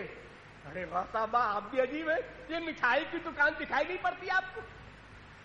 अरे भगवान तो उसे कहते हैं आनंदे वाधस्तात् आनंदो परिष्टात् आनंदो दक्षिणतः आनंदो उत्तरतः आनंदे वेदग्वम सर्वम। जिसके ऊपर आनंद, नीचे आनंद, उत्तर आनंद, दक्षिण आनंद, पूर्व आनंद, पश्चिम आनंद, अंदर आनंद, बाहर आनंद, आनंद ही आनंद लबालब भरा है, उसको भगवान कहते हैं। वहां तुम जाते हो दुख मांगने, महाराज अभी कम बेहोश है, 1 लाख और दे दो तो जरा एकदम बेहोश हो जाए, फिर संतों को गाली दे, भगवान को गाली दे। ये वरदान मांगने जा रहे हो। नहीं को वस जन्मा जग माही, प्रभुता पाही जाहि मद नाही। कोई पैदा नहीं हुआ ऐसा संसार का वैभव या बड़ी पोस्ट मिल जाए और अहंकार न हो, इम्पॉसिबल। श्रीमद वक्र नकीन के। देखो हमारे यहां कुंती ने वर मांगा भगवान से, जनमयी स्वर्ग सुत स्त्री भिरे धमान मदपुमान।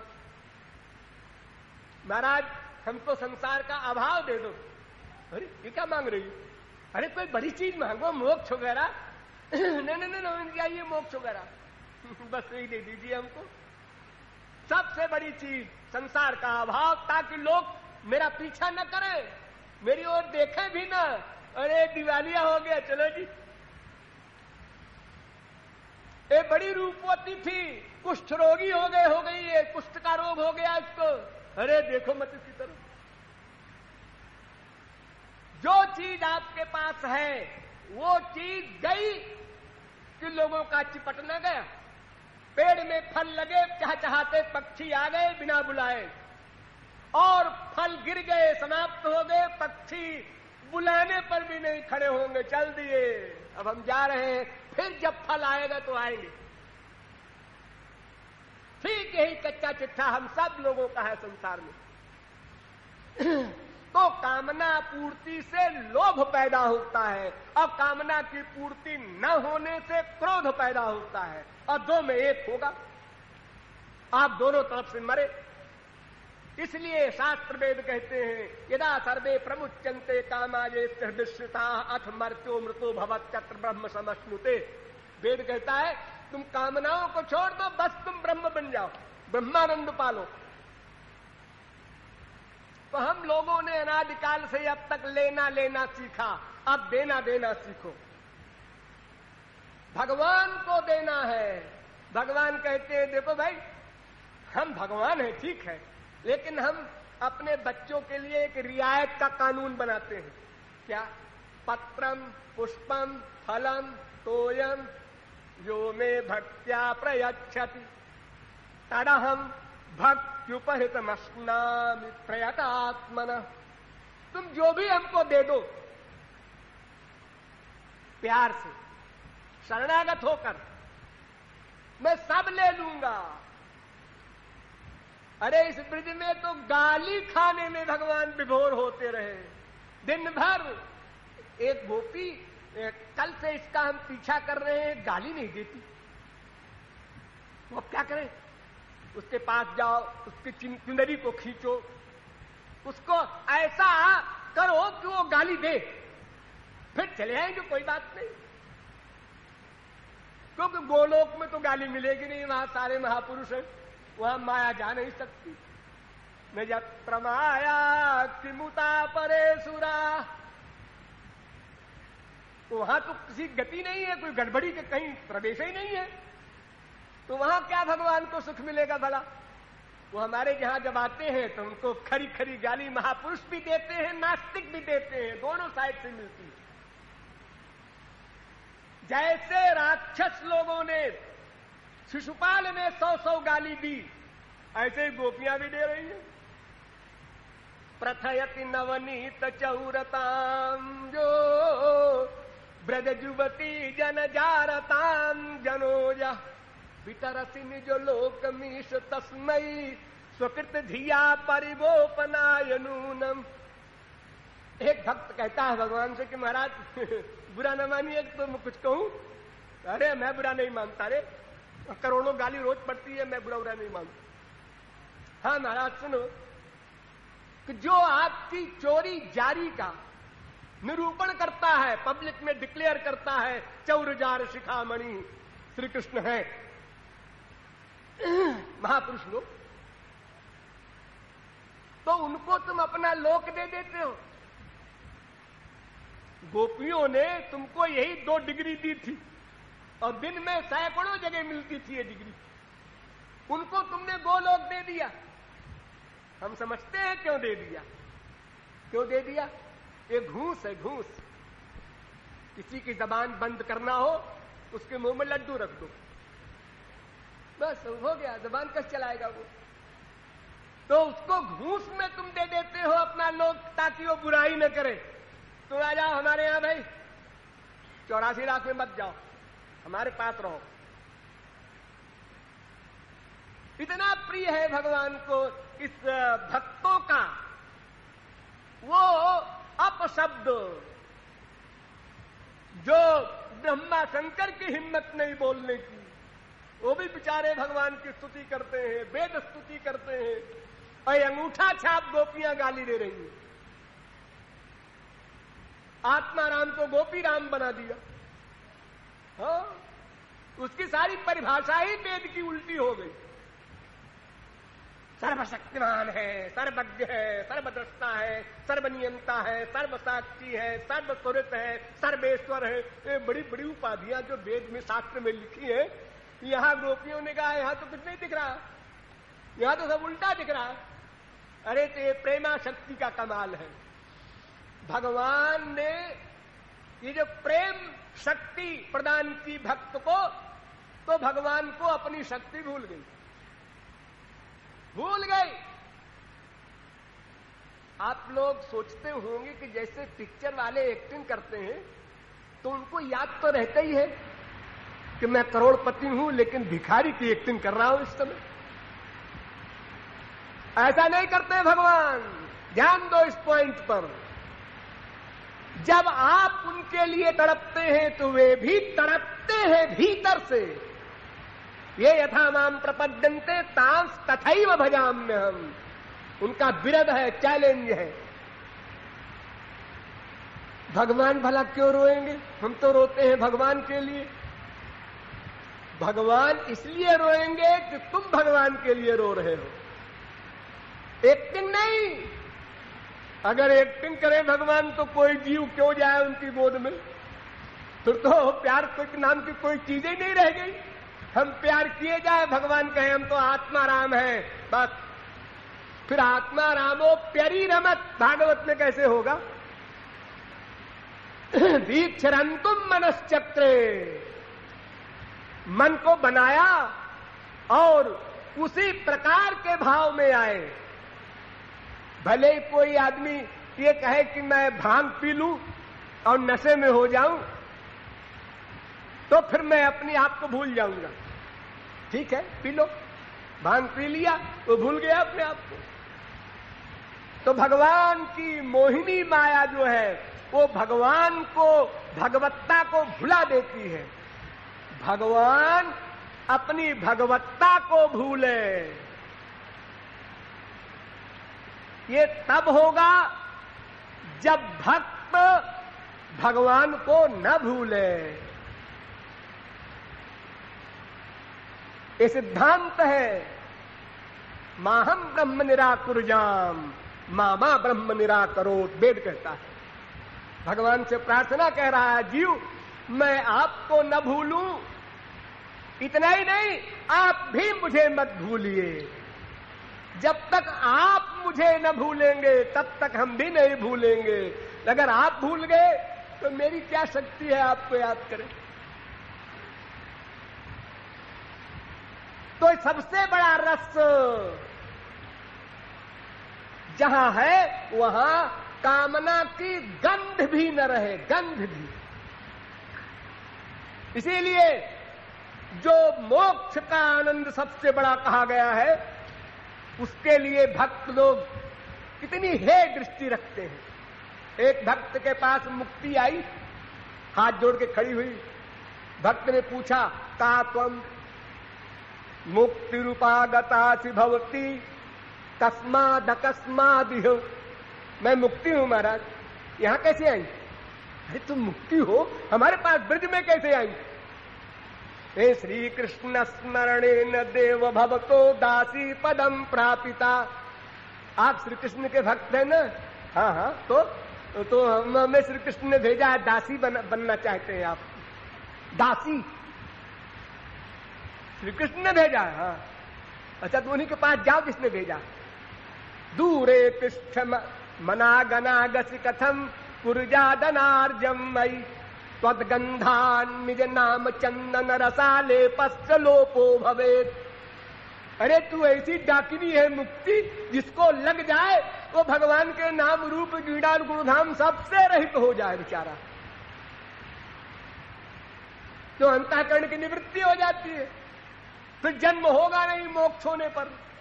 इसलिए दूर है, भागो भागो चली जाओ ही अपने स्वामी के पास। हम बेवकूफ बनने वाले नहीं है।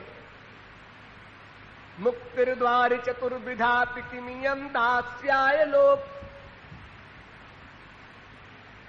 4 प्रकार की मुक्ति, सार्ष्टी, सामीप्य, सालोप्य, सारूज्य। ये सारूप्य मुक्ति, सालोक्य मुक्ति, सार्ष्टी मुक्ति, ये 4 प्रकार की मुक्ति भक्तों को मिलती है और ज्ञानियों को मिलती है सायुज्य मुक्ति, केवल एक। जो 4 प्रकार की मुक्ति भक्तों की है उसके लिए डांट रहा है। अरे अरे चारों हमको नहीं चाहिए। भगवान से मांगा, क्या मांगा? भगवान का लोक मांगा, सालोक की मुक्ति। सार्ष्टी मुक्ति, भगवान का ऐश्वर्य मांगा। सारूप्य मुक्ति, भगवान का रूप मांगा। सामीप्य मुक्ति, भगवान के पास रहने के लिए प्रार्थना किया। ये कोई बुरी बात तो नहीं है। अरे कुछ भी मांगना बुरी बात है, बस एक मंत्र याद कर लो। मांगना ही नहीं है वहां, देना देना, प्रेम, लेना लेना, कामना, लेना देना, बिजनेस, व्यापार। तो 2 से तो हम लोग वाकिफ है, लेना लेना, लेना देना, लेकिन देना देना कभी नहीं सीखा। अब वो सीखना पड़ेगा। हाँ, यही शास्त्र वेद संत हमको अपना लक्ष्य बता रहे हैं। ये है तुम्हारा लक्ष्य। सार्ष्टी, सामीप्य, सालोक्य, सारूपैकत्वम अप्युतो दीयमानम न गृह्णन्ति बिना मत सेवनं जनाः। भागवत। सेवा चाहते हैं भक्त लोग, ये 4 प्रकार की मुक्ति भी नहीं चाहते। वो सायुज्य मुक्ति की तो चर्चा ही नहीं है। यहां ये जो 4 मुक्ति भक्तों को मिलती है उसके लिए कहा जा रहा है।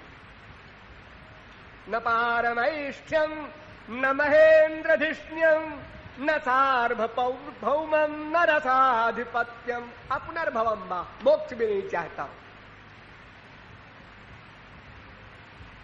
नंदनंदन कैशोरो लीला मृत महाम बुधौ निमग्नानाम किमस्माकं निर्वाण लवणाम भाषा। एक भक्त कहता है मोक्ष तो क्षार सागर है, क्षार नमक का समुद्र। देखा होगा किसी ने आप लोगों में से, तो वहां नमकीन पानी बहुत है, उसको पी नहीं सकते आप।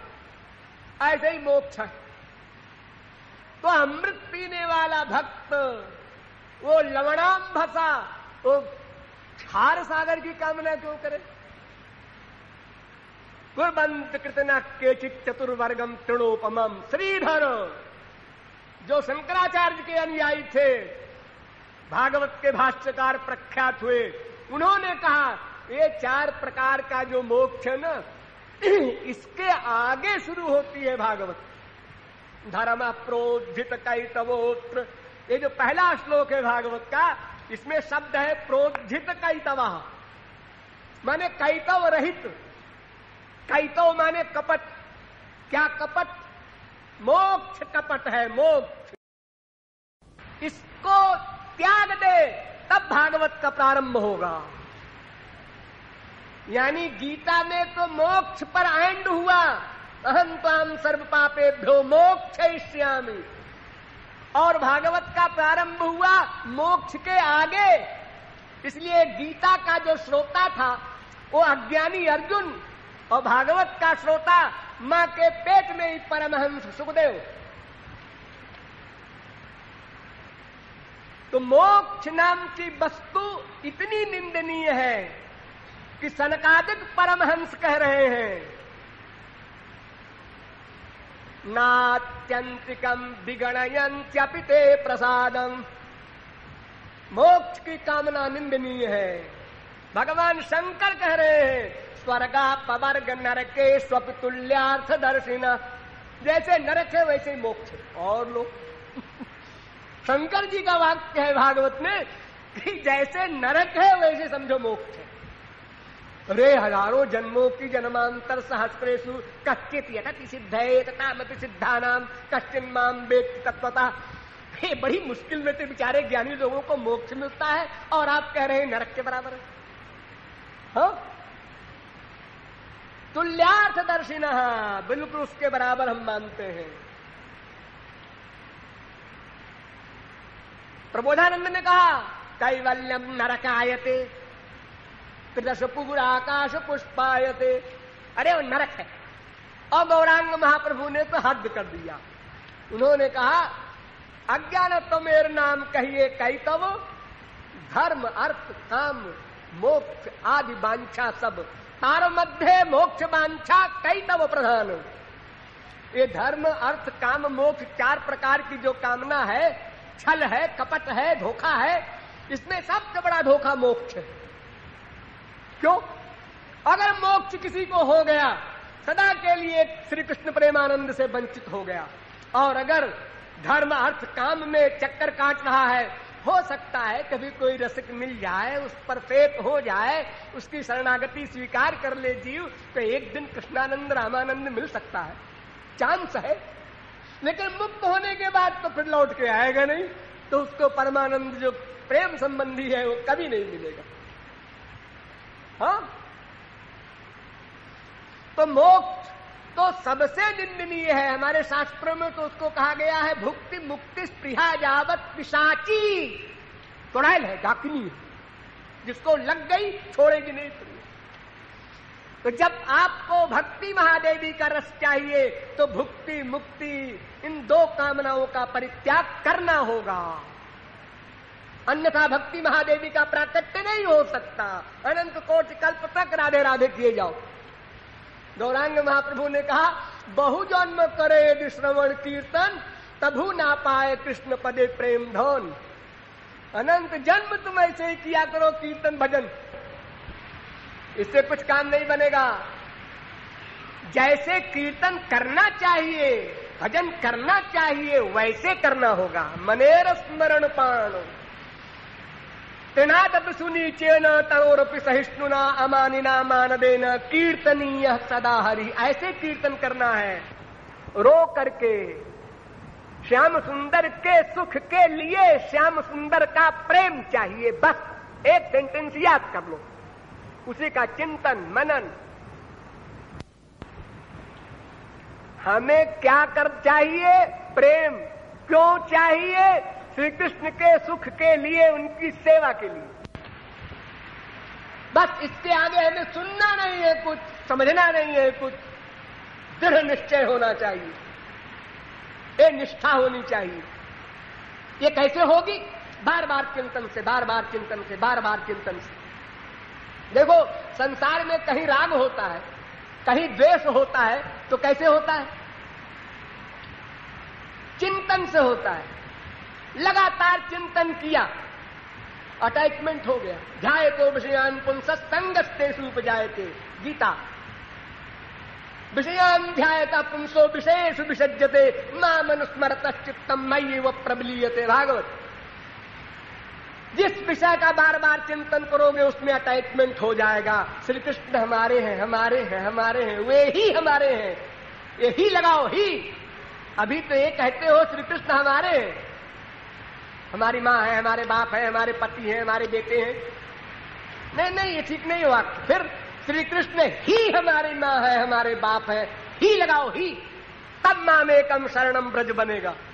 नहीं तो संसार में भी प्यार, भगवान में भी प्यार, ये घपड़ा, ये मिक्सचर नहीं चलेगा, मिलावट वहां नहीं रहती।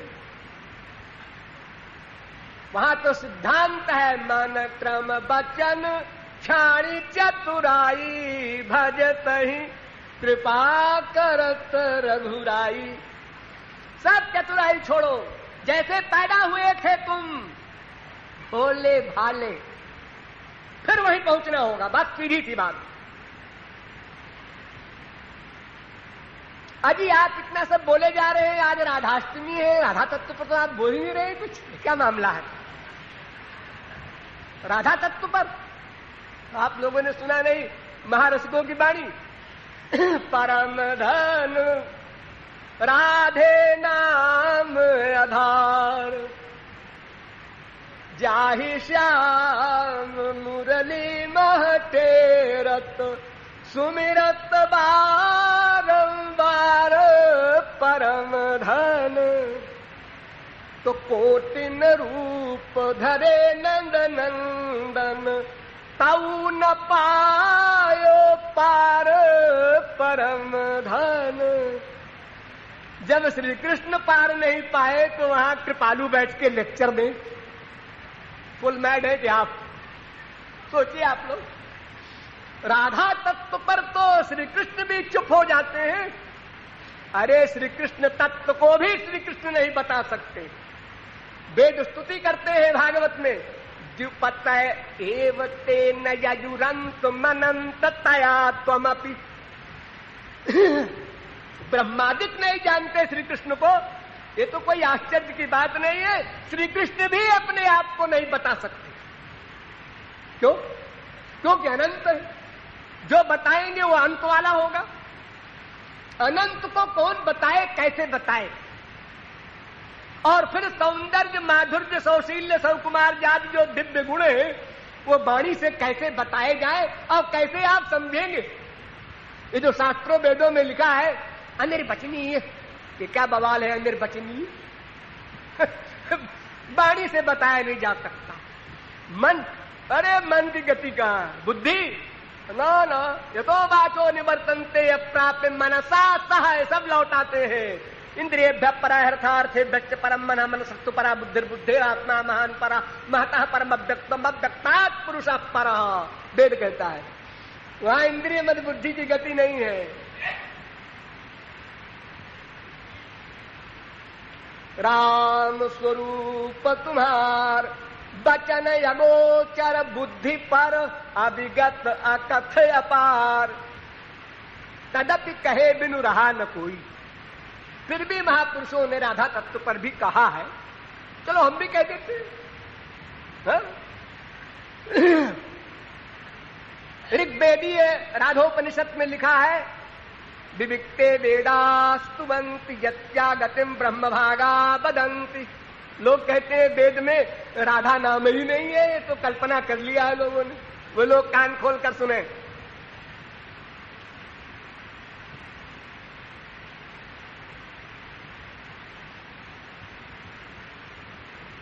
श्री कृष्ण और राधा, इन दोनों के लिए वेद कहता है, ये यम राधा यश्च कृष्णो रसाभिर्देहे नैका क्रीडनार्थम द्विधाभूत। श्री कृष्ण ही राधा बन गए, राधा ही श्री कृष्ण बन गई। दोनों प्रमाण है शास्त्र में। ब्रह्म वैवर्त पुराण में लिखा है, ममैव पौरुषम रूपम गोपिका जनमोहनम। किशोरी जी कहती हैं, ये जो तुम लोग नंदन नंदन कहते हो ना, वो रूप यशोदानंदन, वो मैं हूं, मैं ही बनी हूं। तो श्री कृष्ण और राधा ये देहे नहीं कहा, एक ही है शरीर इनका। क्रीडनार्थम द्विधाभूत, लीला के लिए दो बन गए। ऋग्वेदीय राधिकोपनिषद।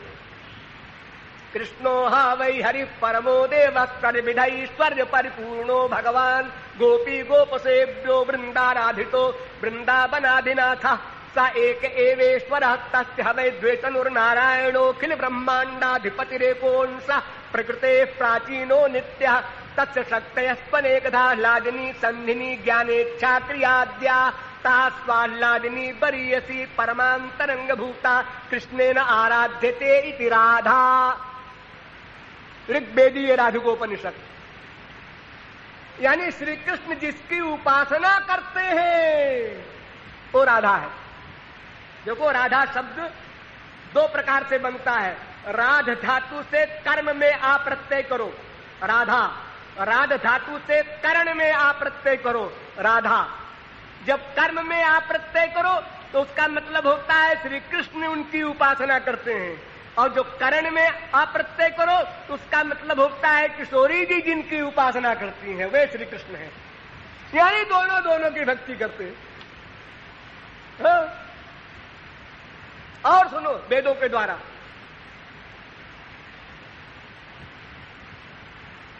सांसा कमला शैलपुत्री ताम राधिकाम शक्तिधात्री नमामः। अथर्ववेदीय राधिकोपनिषद। ए अनंत कोटि लक्ष्मी वगैरह सब दासी है किशोरी जी की, वेद कह रहा है। यस्या गतिम ब्रह्म भागा बदंती यस्या अगम्यताम श्रुतयो बदंती। वेद जिसको अगम्य कह रहे हैं, अरे वेद बेचारे क्या बताएंगे राधा तत्व को। वेद की ऋचाएं तो हमारे वृंदावन में किशोरी जी की दासी बनने आई थी। वयम पिते समा समदिशोंग्र सरोज सुधा। भागवत। वो तो वरदान मांग रही है गोपियों से कि हमको भी कहीं प्रवेश दिला दो। हाँ? आज तक श्रुतियां खोज रही है, यहां तक कह रहे हैं उद्धव परमहंस, श्रुतधिर विमृज्ञा। श्रुतियां खोज रही है जिस सीट को, वहां गोपियां खड़ी हैं। वो बेचारी श्रुतियां क्या बताएंगी श्री कृष्ण और राधा के बारे में?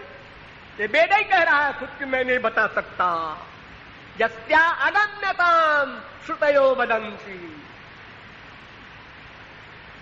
श्री एक किशोरी जी का नाम है।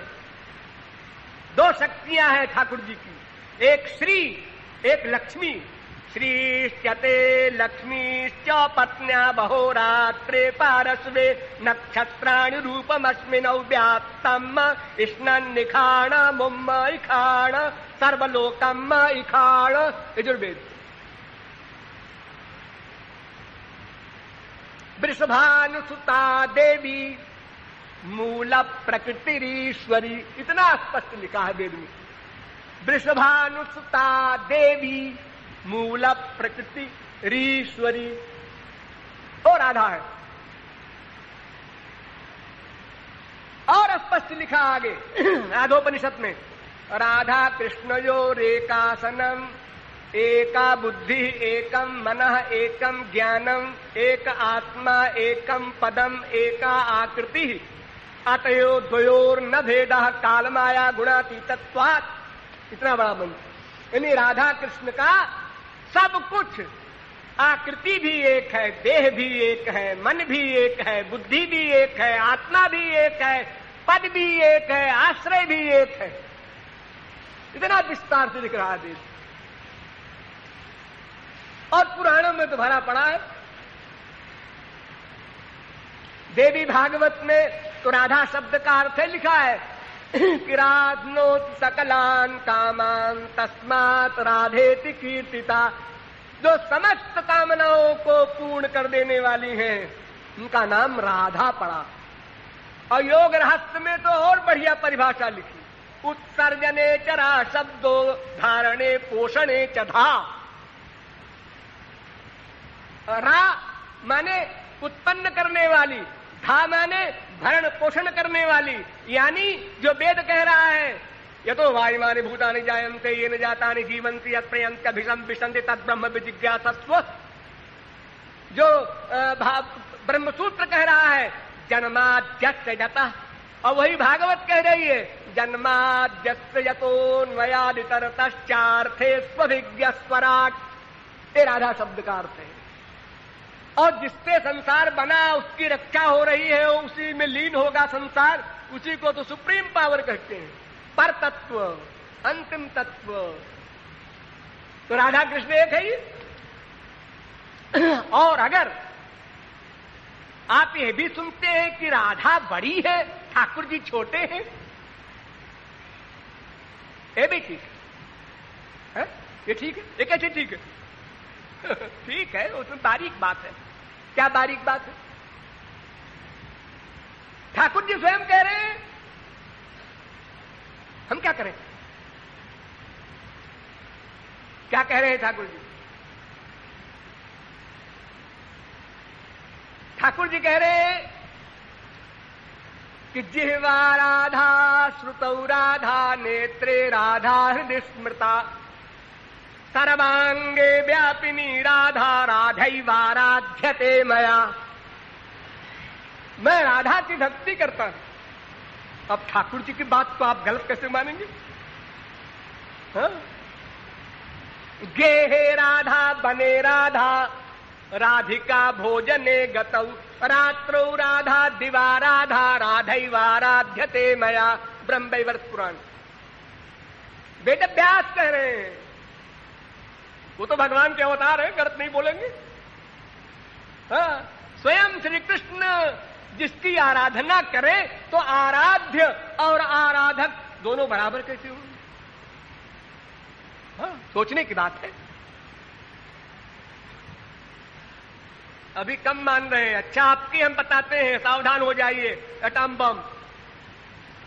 ये प्रेम की जो अवस्थाएं होती हैं, आप लोग इस समय साधना भक्ति में हैं। इसके आगे भाव भक्ति, उसके आगे प्रेमा भक्ति, फिर स्नेह भक्ति, फिर मान भक्ति, फिर प्रणय भक्ति, फिर राग भक्ति, फिर अनुराग भक्ति, फिर महाभाव भक्ति। इतनी सारी भक्ति होती है। तो इतनी सारी भक्तियों में ये पता लगाओ श्री कृष्ण कहां तक पहुंचे हैं। तो महाभाव तक पहुंचे हैं श्री कृष्ण, अंतिम महाभाव भक्ति। लेकिन महाभाव में भी दो भेद है, एक मादन एक मोदन। दोनों मिलन का है। मोदन वियोग में मोहन बन जाता है। तो वो मादन जो है मिलन का, भक्ति का, प्रेम का स्वरूप, वो केवल किशोरी जी को मिला है, ठाकुर जी को नहीं मिला। सारे ब्रज रसिकों का ये उद्घोष है, मेरी प्राइवेट बात नहीं।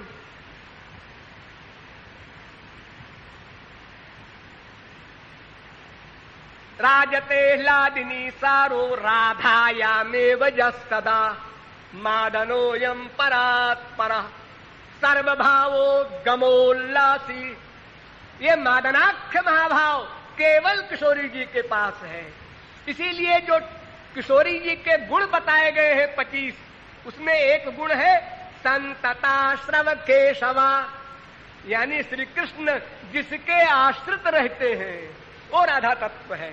मादनाख्य महाभाव पर जो पहुंचा हुआ है वो राधा तत्व है, श्री कृष्ण उसके नीचे है। ये रस की दृष्टि से बता रहा हूं, सिद्धांत की दृष्टि से एक ही दो बने हैं, याद रखना, भूलना नहीं आधा याद रखो आधा भूल जाओ। दो है ही नहीं है, बात वही सही है। लेकिन लीला क्षेत्र में जिस अवतार में जैसी लीला करते हैं उसके अनुसार अगर आप बताना चाहेंगे तो बता सकते हैं कि राधा तत्व श्री कृष्ण तत्व से ऊपर है। तो वो राधा तत्व, अभी आप लोग कम समझे। अच्छा, गधे की अकल से समझो। आप लोगों ने कपूर देखा है? हाँ, कपूर में क्या होता है? खुशबू। कपूर दो चीज होती है, एक कपूर एक खुशबू।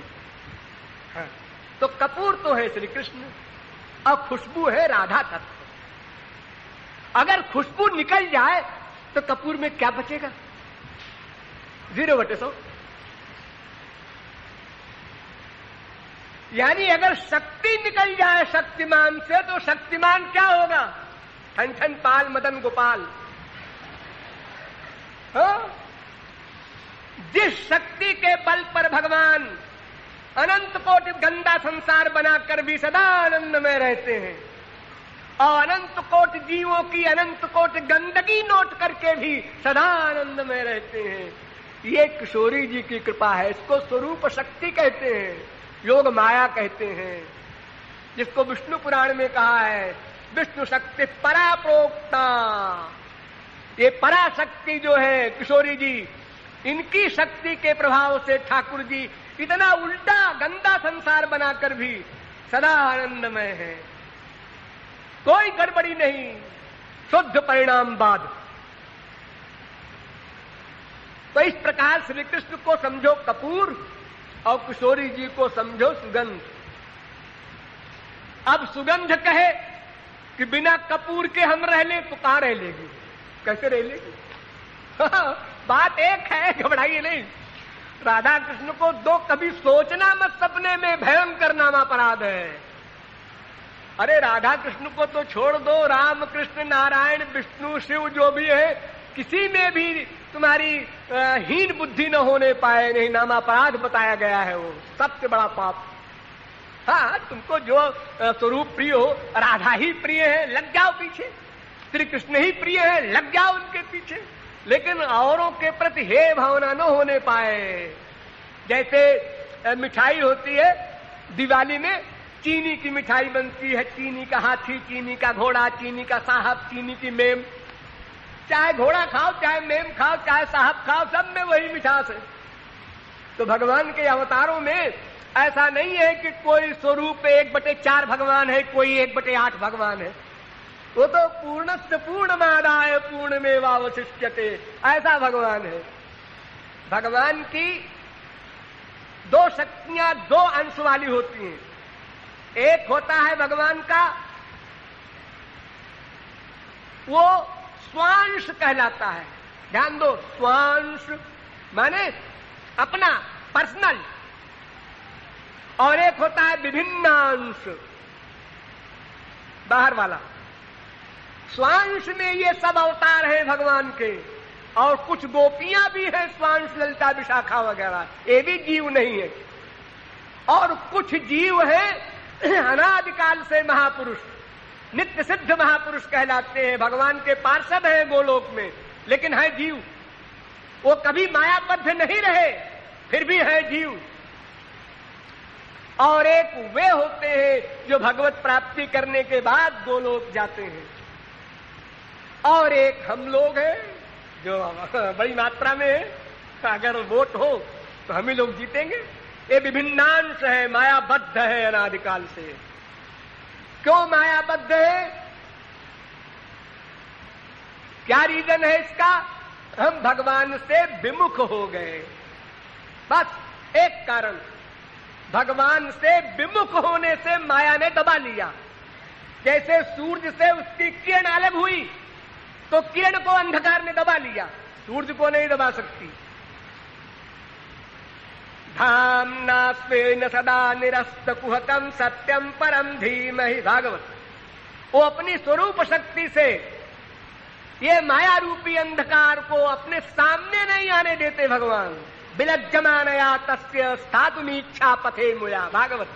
माया सामने नहीं जा सकती, न भक्त के सामने न भगवान के सामने, और सब काम करा लेते हैं माया से। हो दुश्मनी इतनी कि सामने नहीं जा सकती, और सब अपना मतलब भी निकाल लिया।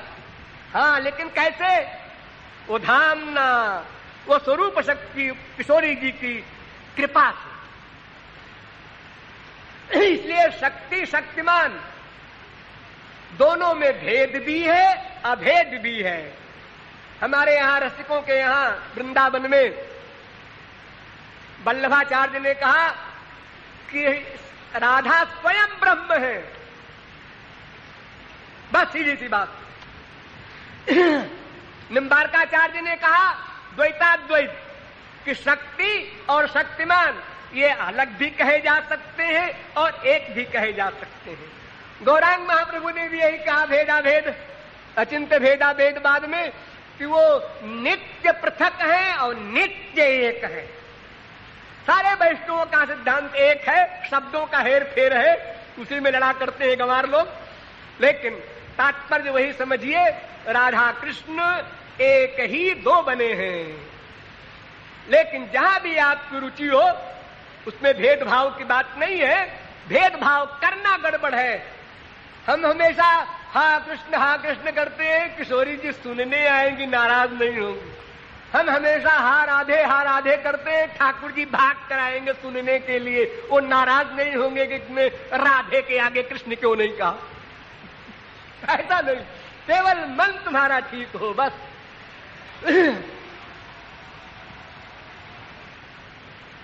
हाँ, तो आप लोग समझ गए होंगे कि राधा तत्व और श्री कृष्ण तत्व एक ही है। श्री कृष्ण तत्व के बारे में मैंने 2-2.5 घंटे समझाया था जन्माष्टमी पर, वही सब राधा तत्व के लिए समझ लेना।